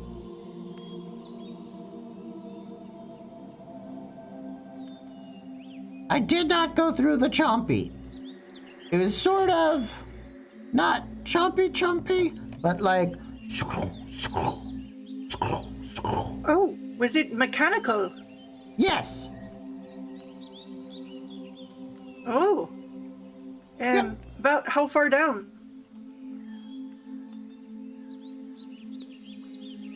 Screamers is not good with distances. Fair, neither am I, honestly. I just thought it was the right question to ask. It is a very good question. However, Screamers moves at the speed of plot, more so than a traditional moving speed.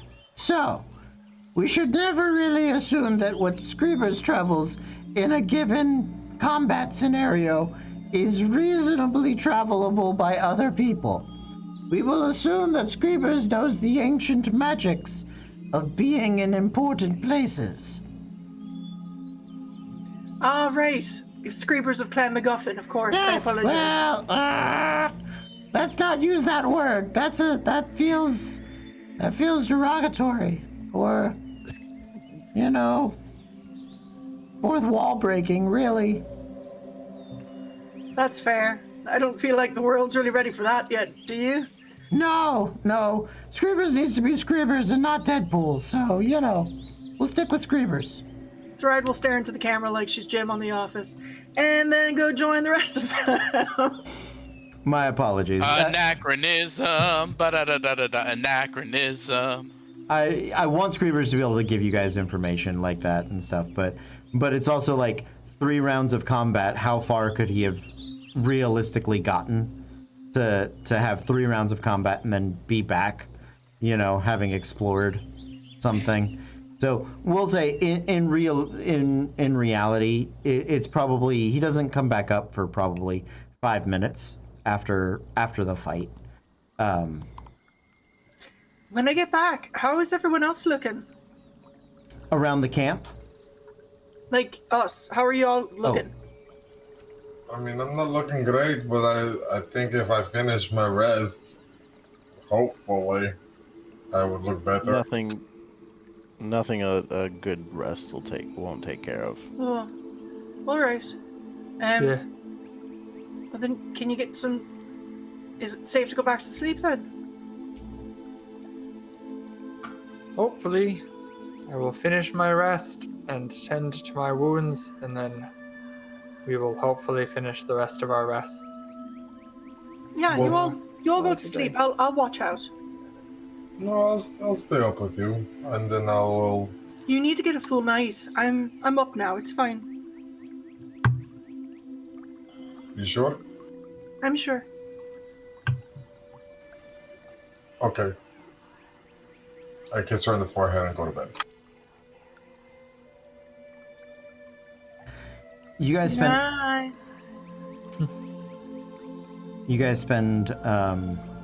the next 8 hours resting. It takes you later into the morning than you had initially hoped, but after having the middle of your night disrupted, it just sort of happens. You all do recover your hit points in the morning. What would you guys like to do today? If Griebers said something about there being metallic chompy chompies somewhere underground, perhaps we try and find a cave that leads down to this chompy mechanical underground. I think it's just the burrowing tunnels. That's what it seems like.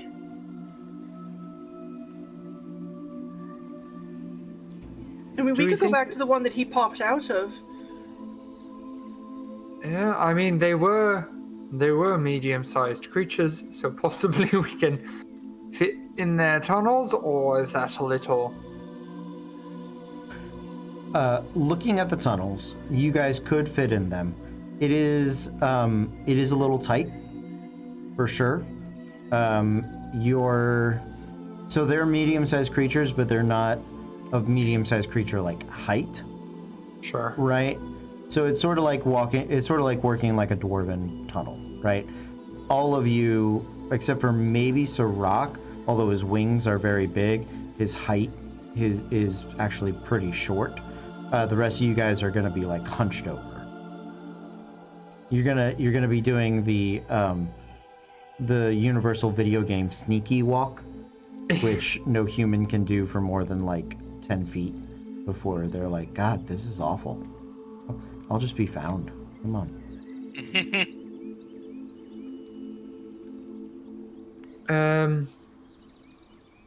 Alright, perhaps we... Yeah, I mean, yeah, we can go down there just because I'm wondering if that's where they're coming from, if that'll lead down there to where they came from. Thoughts? I'm good with it. As long as I fit, I sit, I guess. Did not know that Thousand was a cat. I was just trying to relate. Is that ignorant? Sorry, I was. Yeah. Alright, let's go into these burrowed stupid tunnels. Before we go down there, I touch Sirach's bow and cast the Blessing of the Forge on his bow.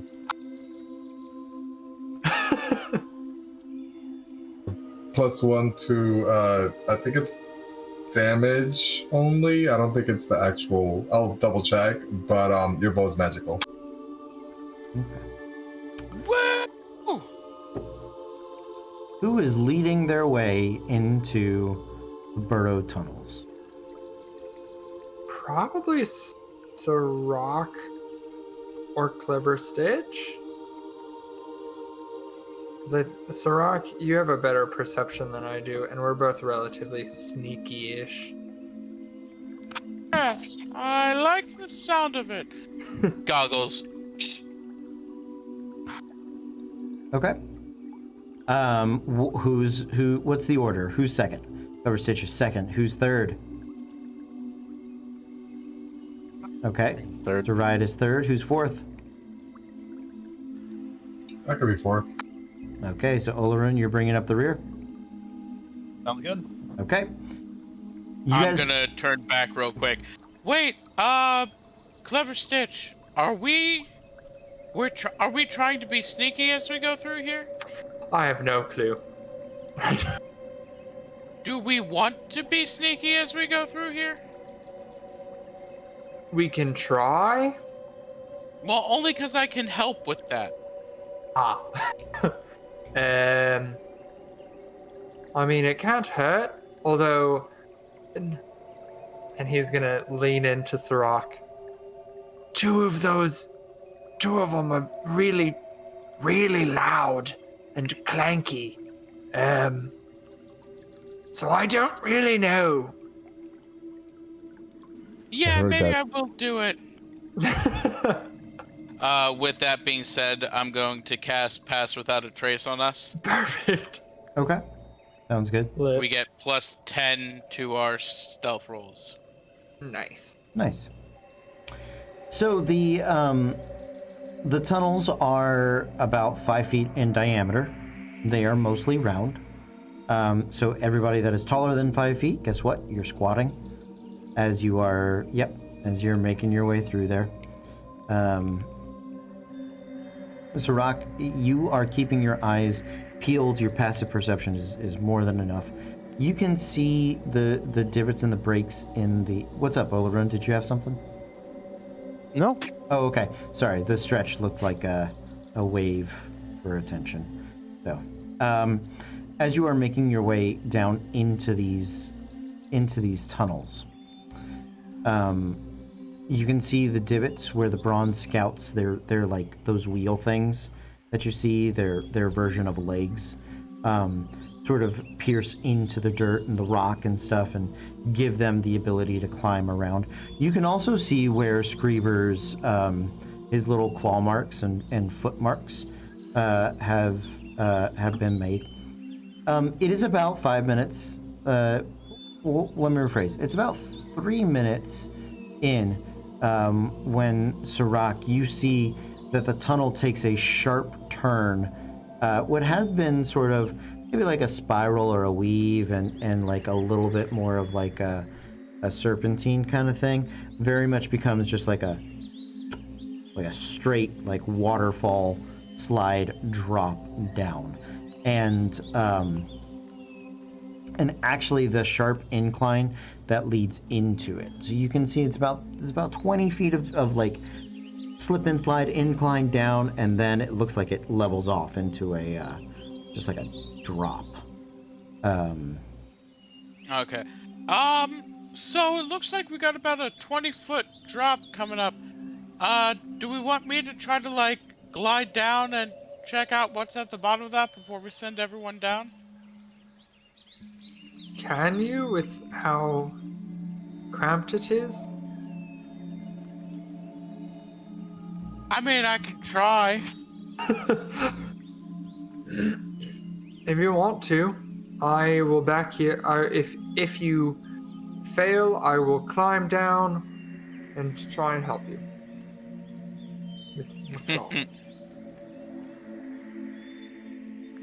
Okay. Yeah, can I Make me can I an try to acrobatics check, please. Yeah, what is your wingspan, Sirach? yeah, that's a question. I thought it was like 6 feet. I thought. It could very well be. I don't know if it's stated anywhere in the Aarakocra general wingspan. How tall are you? Like 5. What was it? Like 5'5", 5'6"? I thought you were like 5 foot. Oh no, Like I was real short. Yeah, you're Yeah. real short, dude. No, I'm like 4. I think it was 4'8". That was it. Yeah. It was super short. Yeah. Yeah, I think like dimension-wise, it would be at least 6 feet. Yeah. I think it's almost like double your height is your wingspan. So, but the tunnel's too big for you to full on fly. But I would like an acrobatics check. I will give you advantage because you can at least attempt to wing fall with grace. He's falling with. All right. So that'll be 18. Okay, 18 is more than enough. You go sliding down down the slide portion of it. Your talons sort of scraping into the floor, catching the dirt just enough. When you come into the just full on drop, it is about another 20 feet straight down, and you open your wings just enough, not enough that you can't open them fully, but you sort of spread them out and catch a bit of the air, and you're able to kind of grab onto one of the sides with your talon and just descend in a very controlled fashion, which is lucky because at the bottom of the pit there is a metal iris that is closed. Think sort of that old school like colander style, but with a little like rows of blades or flower of blades up around the top. That's really part of that iris. So it looks like it'll open out and then it sort of closes, and it's kind of in this sharp point down there.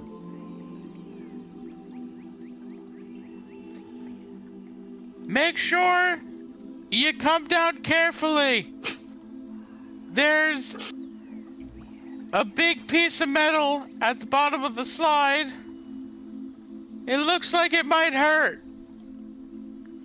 I turned to Sarai and I was like, well, that ruins my idea. I was just thinking about going on a sledding on my shield, but okay.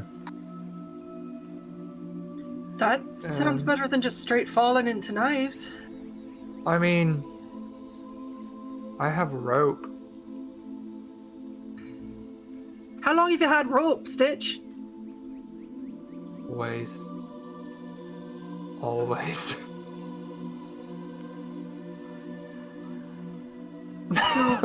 Cool. Good. So if you all want to, I can try and help lower you down, and then I can climb down pretty easy. I don't think so. Don't want to mess up your precious rope there. You know, you're saving it for something special, clearly.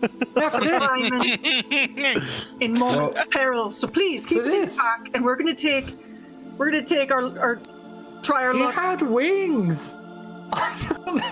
He had wings. He can fly down.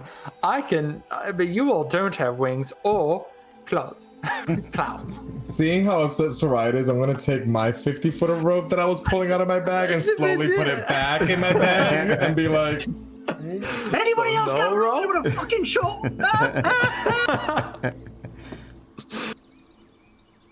If you need a hand, I have some rope down here.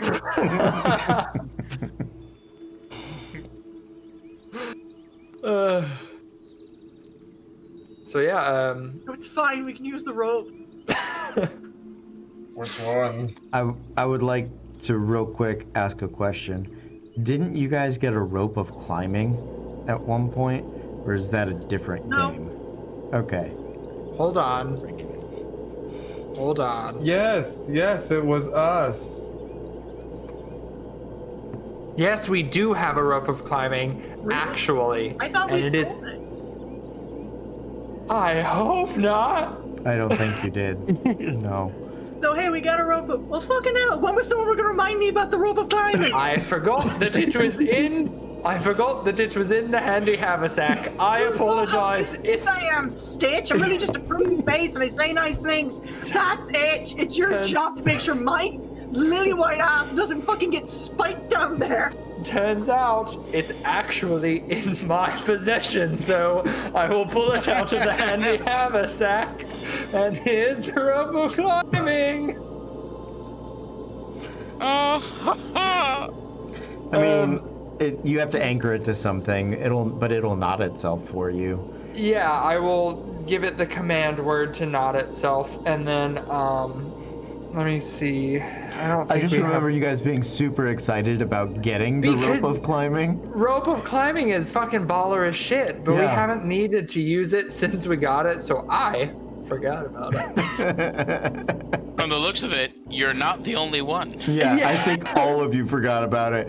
But I've never I used one in a game, so I don't know what they do. They're awesome. They can tie themselves into knots at even increments to make it much easier to climb, because it becomes like a knotted rope instead of just like a solid one. And then I think it can also tie itself around an anchor magically without you having to worry about tying a good knot. However, we don't have an anchor, so Do we not have pittons? let me check my If bag. you have rope, you have pittons. Is that how you pronounce it? I thought it Not was Python. necessarily. Whatever, you got giant metal sticks. Not necessarily. I have a potion of climbing in my bag. Does this? No. It'll We're saying help these one things, person. no! Oh wait, no. I'm just kidding. It's. I don't have one. I have an excavation kit. I have all of nothing.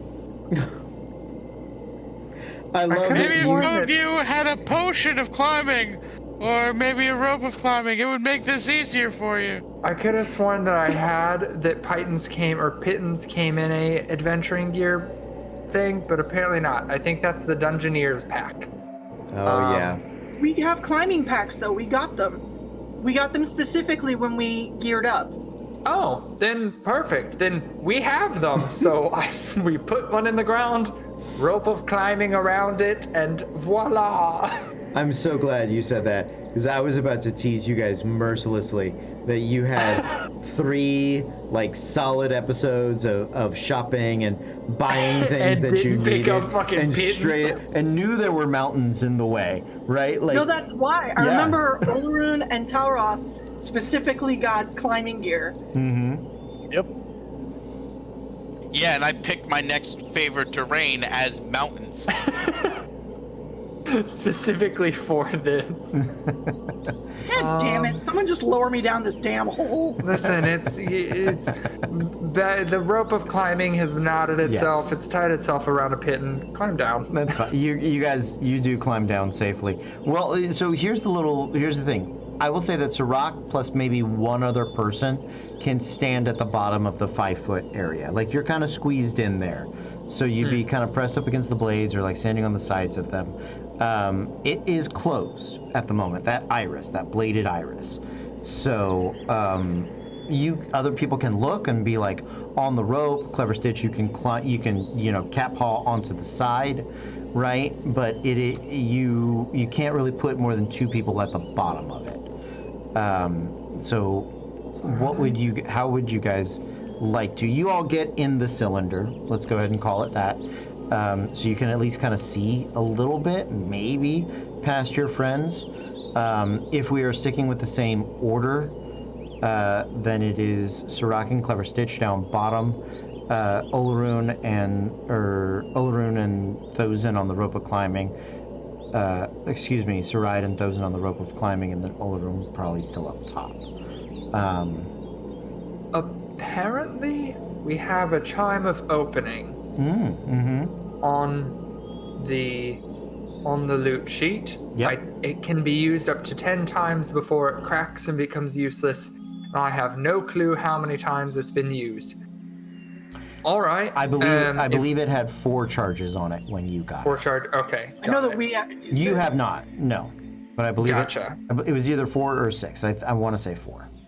All right. For now, I will write down 4 charges left on the loot sheet, and then if somebody realizes that was different, then it will be modified. But we can use that.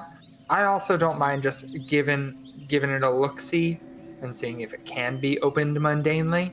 But I think that the chime of opening is kind of just our best bet. Okay. Make an investigation check, Clever Stitch. Sirach, are you good at investigation checks? you know, I'm really much better at just kind of looking at things in general and, perceiving things on a interesting level. All right. Saride, you're better at the eyeball thing, right? I can help, I think, from up Or- here. All right. Yeah, just to kind of get the best eyes on this. I will. So, climb around and swap so places. before Sarai goes down, I'm gonna tap her then, and she's like, I'm like, good luck, and I'm going to cast Enhance Ability. Which one is this one? Intelligence. Fox is cunning, so it gives you advantage on all intelligence-based Nice. checks Okay. Okay. So with advantage. for 1 hour. Nicely done. 13. Okay. So it is not trapped. It itself is a trap, but it is not a traditional trap sort of thing. The danger is clearly obvious on it. A tinkering check could potentially open it. Thieves' tools are not useful here because it's not a traditional door, or like a heavy enough, strong enough person, like maybe Thozin's hammer could like hammer it open, but it might snap back shut. So, I have Tinker's tools, but I am not proficient in them yet. That was actually the thing I wanted to Work learn on. after. Yeah. I mean, Yeah. you would try at disadvantage, not being proficient at them, because you don't get your proficiency bonus because you don't really know how to use it. But it's more the fact that this is clearly a like contraption that you're just like fumbling at basically with those, All right. or trying to then- hammer open with like a big hammer. All right. Then I guess we try move opening it. Are you doing Um, that? Or did you want Thosin to try? If you think you can. I mean, the only thing I'm a little worried about if you hammer it open is it just snapping shut again behind us. Well, I also don't have a hammer. I have a mace, and I'm afraid to break it. This is fair. I could put the shield in front of me and try to shield bash the thing. 'cause- You're a blacksmith. You have a hammer. You at least have a blacksmithing hammer. Oh, I thought you meant like a war hammer. I didn't think Okay. you meant like a baby hammer. Like, I mean, a tool, a hammering tool. I got it, oh, guys. yeah, I have that. Yeah, I'm proficient in blacksmith tools, so I Sure. have that. I mean, also, yeah. So what is often forgotten is that with most doors, you can just attempt to damage it enough to break it. Yeah. So I mean, Does it have hinges? Can I just like pop the little things that hold the hinges together? no, it's not. It's not really hinges. It's Have you ever seen Stargate? Yes. SG-1. That. Yep. It's that thing. Got it. Okay. Yeah, if you guys think that it doesn't matter for it to be broken, then I will hammer it open. Either way works for me. As you climb down, she'll pat you and inspiration. Ooh, that's my butt. Thank you. And I no, we're done. So, what should I roll? Make a strength check. Athletics.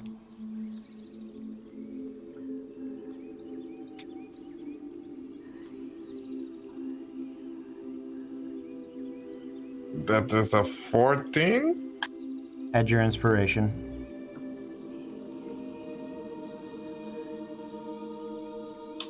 $15. So you start to open it. You start to sort of hammer at it, and it begins to sort of twist open. But I need you to make a dexterity saving throw. And who is down there with Thozin while he's working on this? Sirach? Then Sirach, I need you to make a dexterity saving throw as well.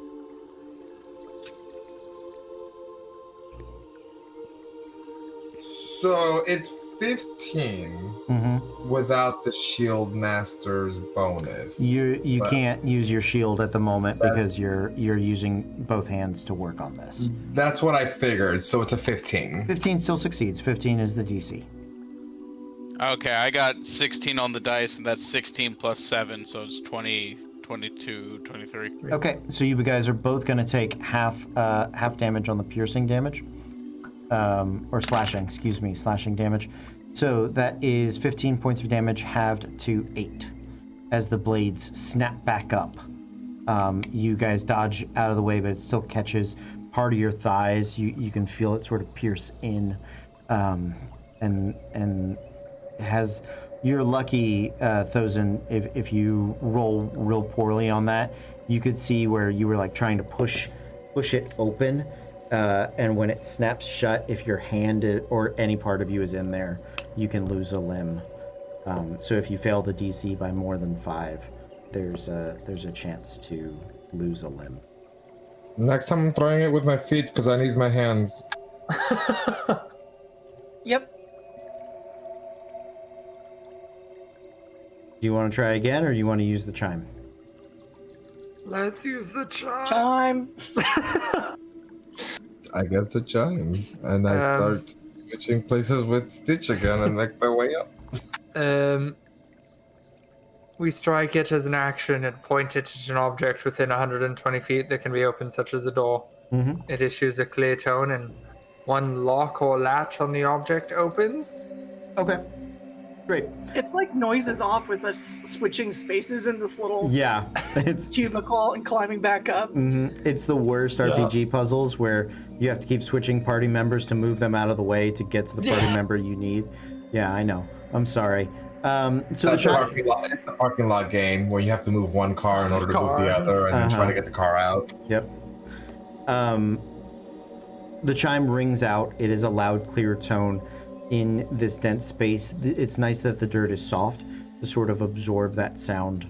And you hear the latching, that basically the mechanism that causes the iris to spring back up disengages. So now, with no need for a check, it's actually very easy. Once that pressure, that auto closer is off, you're able to with the hammer and very protected against these sharp blades, open it back up. It is dark underneath there, but it is metallic. It is it's like an ancient like service corridor.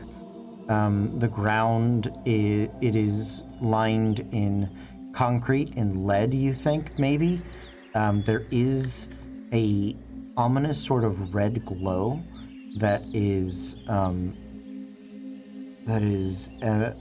filling the underground space, but it is worked, prepared brass, bronze, steel, maybe, with like kind of a catwalk grate, bunch of tubes. It reminds me very much of the workshop that Kenneth had at the beginning of the night.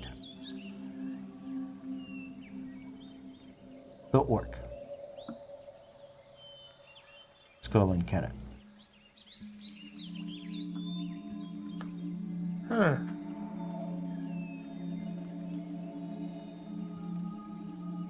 Well, this is odd.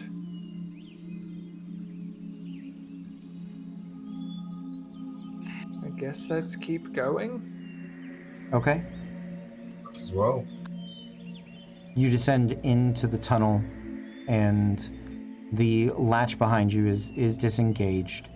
It doesn't look like it's going to reinitiate at any point. At least not right now. It is a tunnel. It is about 10 feet in diameter. There is a graded catwalk on the floor. It is very loud in here. Just hitting anything sort of sends echoes bouncing through the metal tube. Is there any light, or is it all dark? There is a light at the end of the tunnel on the catwalk. It is this red, sort of spinning, spiraling, almost siren-like motion. There is no alarm, but it is disorienting.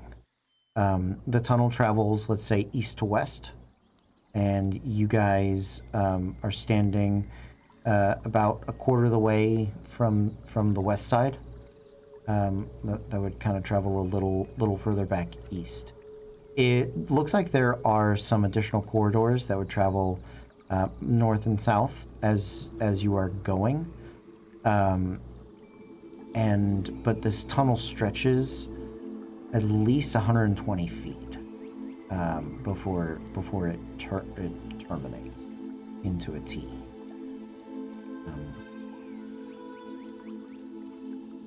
What would you guys like to do? Any opinions on which way we need to go once we hit the T? I choose right. All right.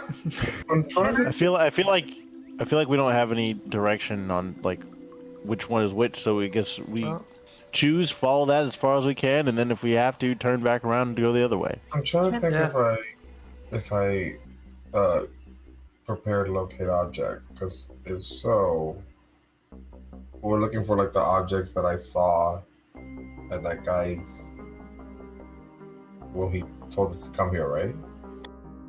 I mean, Oh, doesn't matter. I don't have it. Never mind. Just kidding. Can I, at disadvantage, try a perception check at the T to see if there's movement on either end? I'll say with your passive perception, you don't see movement down this tunnel. Okay. Okay. I know it's kind of useless, but can we sneak? You do still have pass without a trace. It will help you. You can attempt to Yeah. do so. All right. Yeah, that's fine.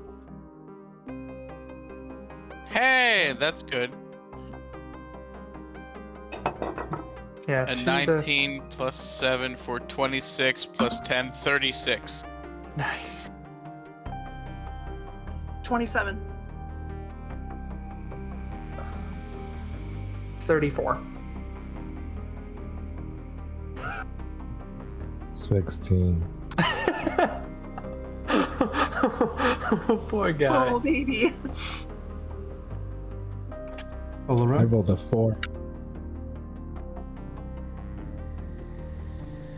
Olaroon. Are you just not stealthing? You're just not even trying. Cole. Cole, you with us? Cole. Yeah. Stealth.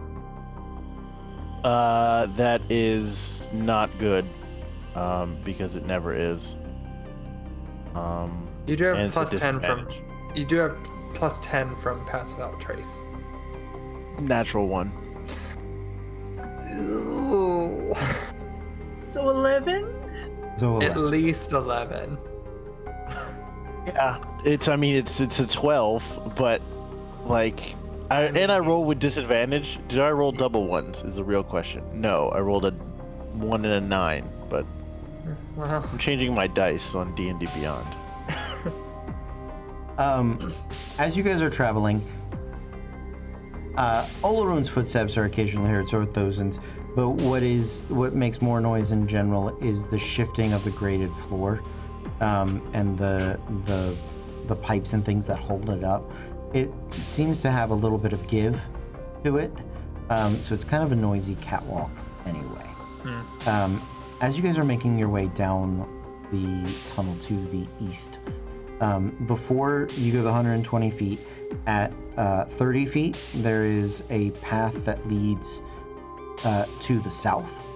At 60 feet, there's a path that leads to the north. And then at 90 feet, there's another path that leads to the north. As you're approaching those, Tarak, you're sort of the first one. You look down them. You can see more red flashing lights of sort of warning and like an ominous call of danger. Clearly, you watch, you listen everybody holds still long enough. You don't see or hear a lot of movement initially, and you sort of proceed as you are going. And you're coming up to the first northern one. You stop, you listen, you look, you cast your eyes far to the north. This northern one is a short little alcove hole. Looks like there's a door on there, a cylindrical door. Not the full iris effect, but a similar spinning lock. Things are very circular here. If you'd like to Does it investigate. have like a porthole or a window in it that we No, could maybe look through? Nothing you can look through. No. You can see that there is like a twisting latch mechanism that you, at a glance, think would just takes like a bit of strength to open, but you could investigate it. It doesn't iris, so I'm picturing like a hobbit door. Hobbit door in shape, like a submarine bulkhead door. Ah. But it hinges. It does, yes, it does hinge. Mm-hmm. Okay.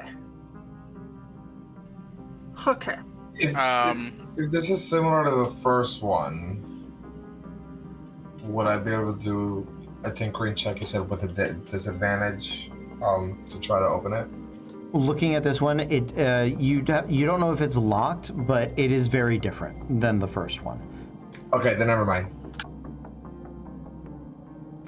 I mean, Strength?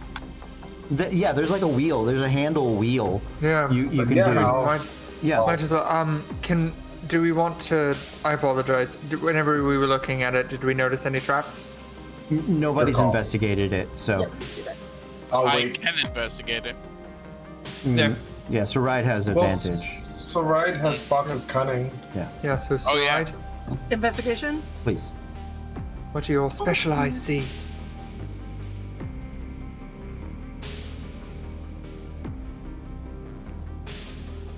24. 24. Nice. Okay, so there is a lock on it. It is not trapped. You have a pretty good idea of how the lock operates, right? So there is not a there's one main wheel, bulkhead wheel, right? And then there are 4 more little wheels, like they have the handles on them. Like I'm kind of picturing like an old-timey kind of movie thing. But essentially, you have to click them into a specific position, and then you can turn the central wheel. Got it. Interesting. I will say for brevity's sake, and because it's just sort of like figuring out a code. I'll take a just flat intelligence check. So Saride, you would have advantage on that, and then if she doesn't make it, everybody can get a try to see if you can kind of hear or figure out how to find it. 16. I'm gonna say that you are able to lock in 2 of the Nice. 4 numbers. So as you're going, you can feel they're very smooth. They don't even really have the click of like a normal combination lock. But it's right. You're paying very close attention, and you can see a subtle movement in the hinge pins on those wheels, and you tell people kind of how to look for it and see it. So you give them. You can give one person advantage on their intelligence check from your thing. Whose is higher, Stitcher or Sirach? I have a plus Or investigation. Intelligence. Just intelligence. Oh, just straight intelligence for me is a +1.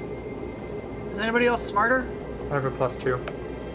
Okay. How about Stitch? Okay. Clever Stitch with advantage. All right.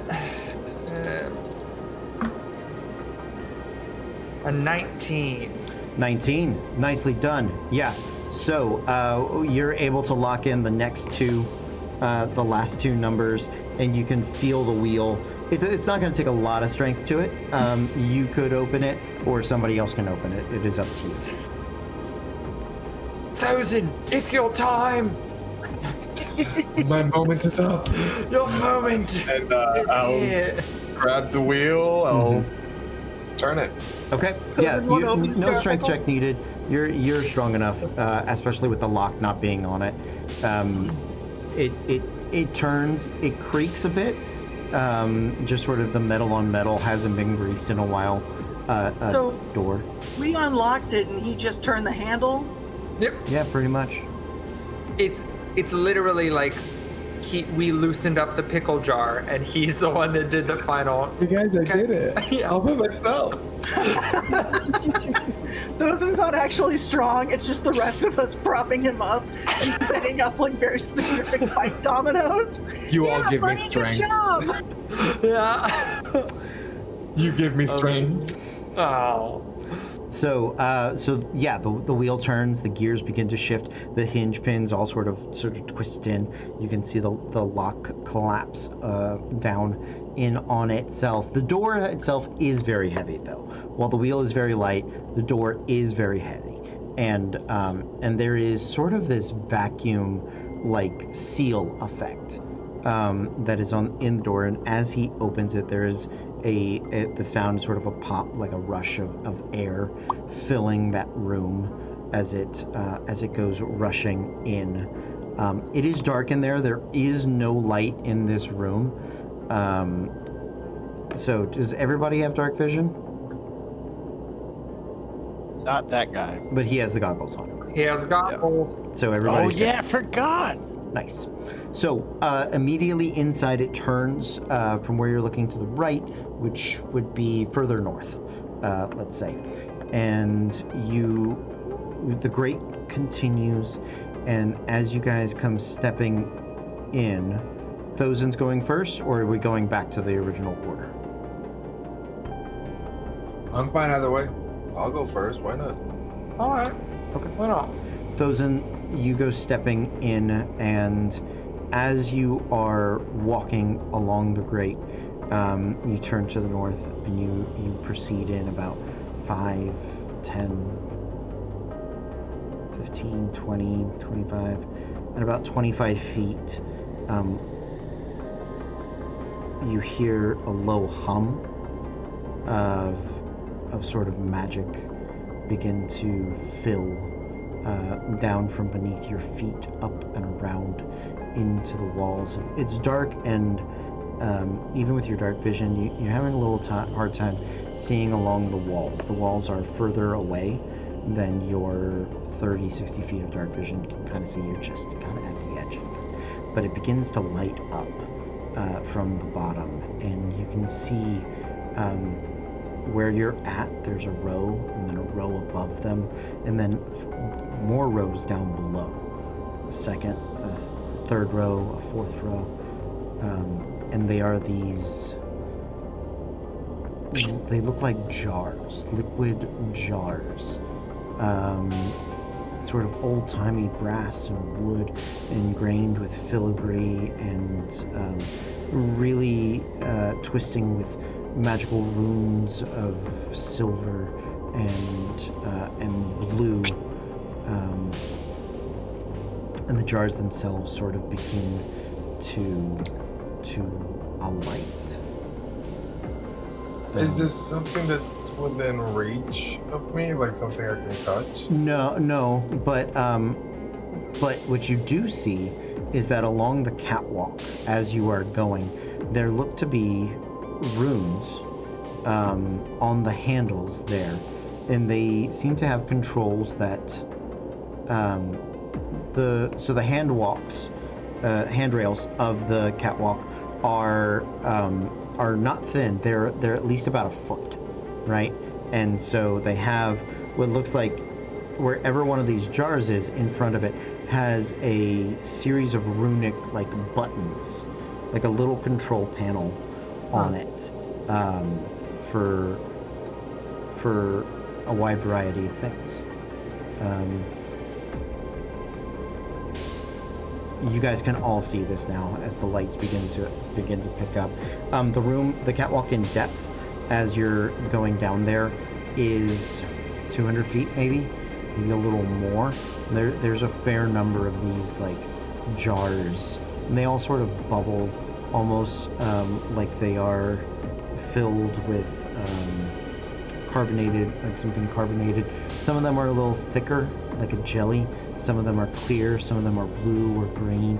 There are a couple that are very deep, like blood crimson red, that seems to live in that viscosity sort of nature. But there aren't any like body parts or snakes. Nothing in the ones that you guys have seen so far. You can't see all of them down the way, but so far no bodies. in immediate sight, there are no bodies. Perfect. I'd like to take a look at the runes. If you can make an Arcana check on the runes. Yeah. Can I assist with that at all? Yeah, you can assist with it, absolutely.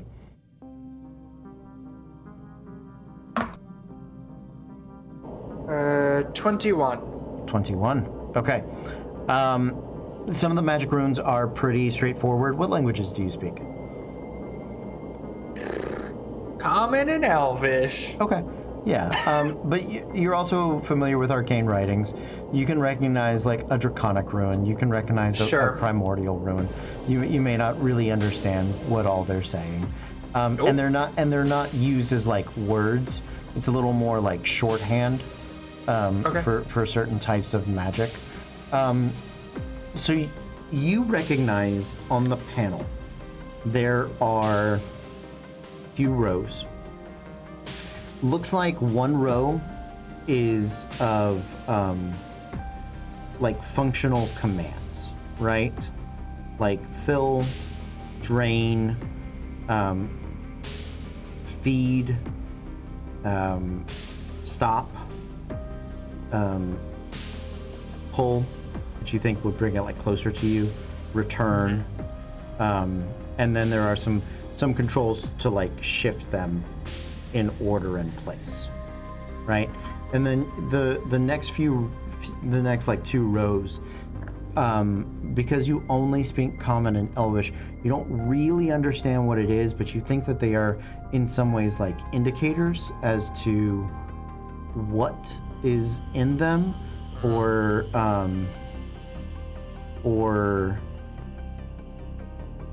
not necessarily just what's in them, but their state, right? And then along one side, you notice that each panel has essentially a row selector rune. Because remember, there's one above, one straight on, and then like two below. There's essentially 4 of these vats in each column. So there's a rune to select which column you're messing with. Alright. I will relay this information to the group and also relay that I hate this. What other languages do you guys speak? Common, Sylvan, and Elven. Sylvan, Common, Elven, 3 weeks of work. Orcish Infernal. Celestial, Common, and Undercommon. So there's a little bit of Sylvan in it. There is a little bit of... There's like one rune of Celestial, one rune of Infernal. Anybody say Primordial? Okay, that's fine. So the celestial one is a rune that is like essence or vitality, or like life force, is another way to sort of put it. The infernal rune is one that describes like vigor, or like a bold spirit, right? Like a strength of character kind of rune. There are Sylvan runes on here. The Sylvan runes are very specific, like plant essences. Usually, it reminds you of like Sylvan.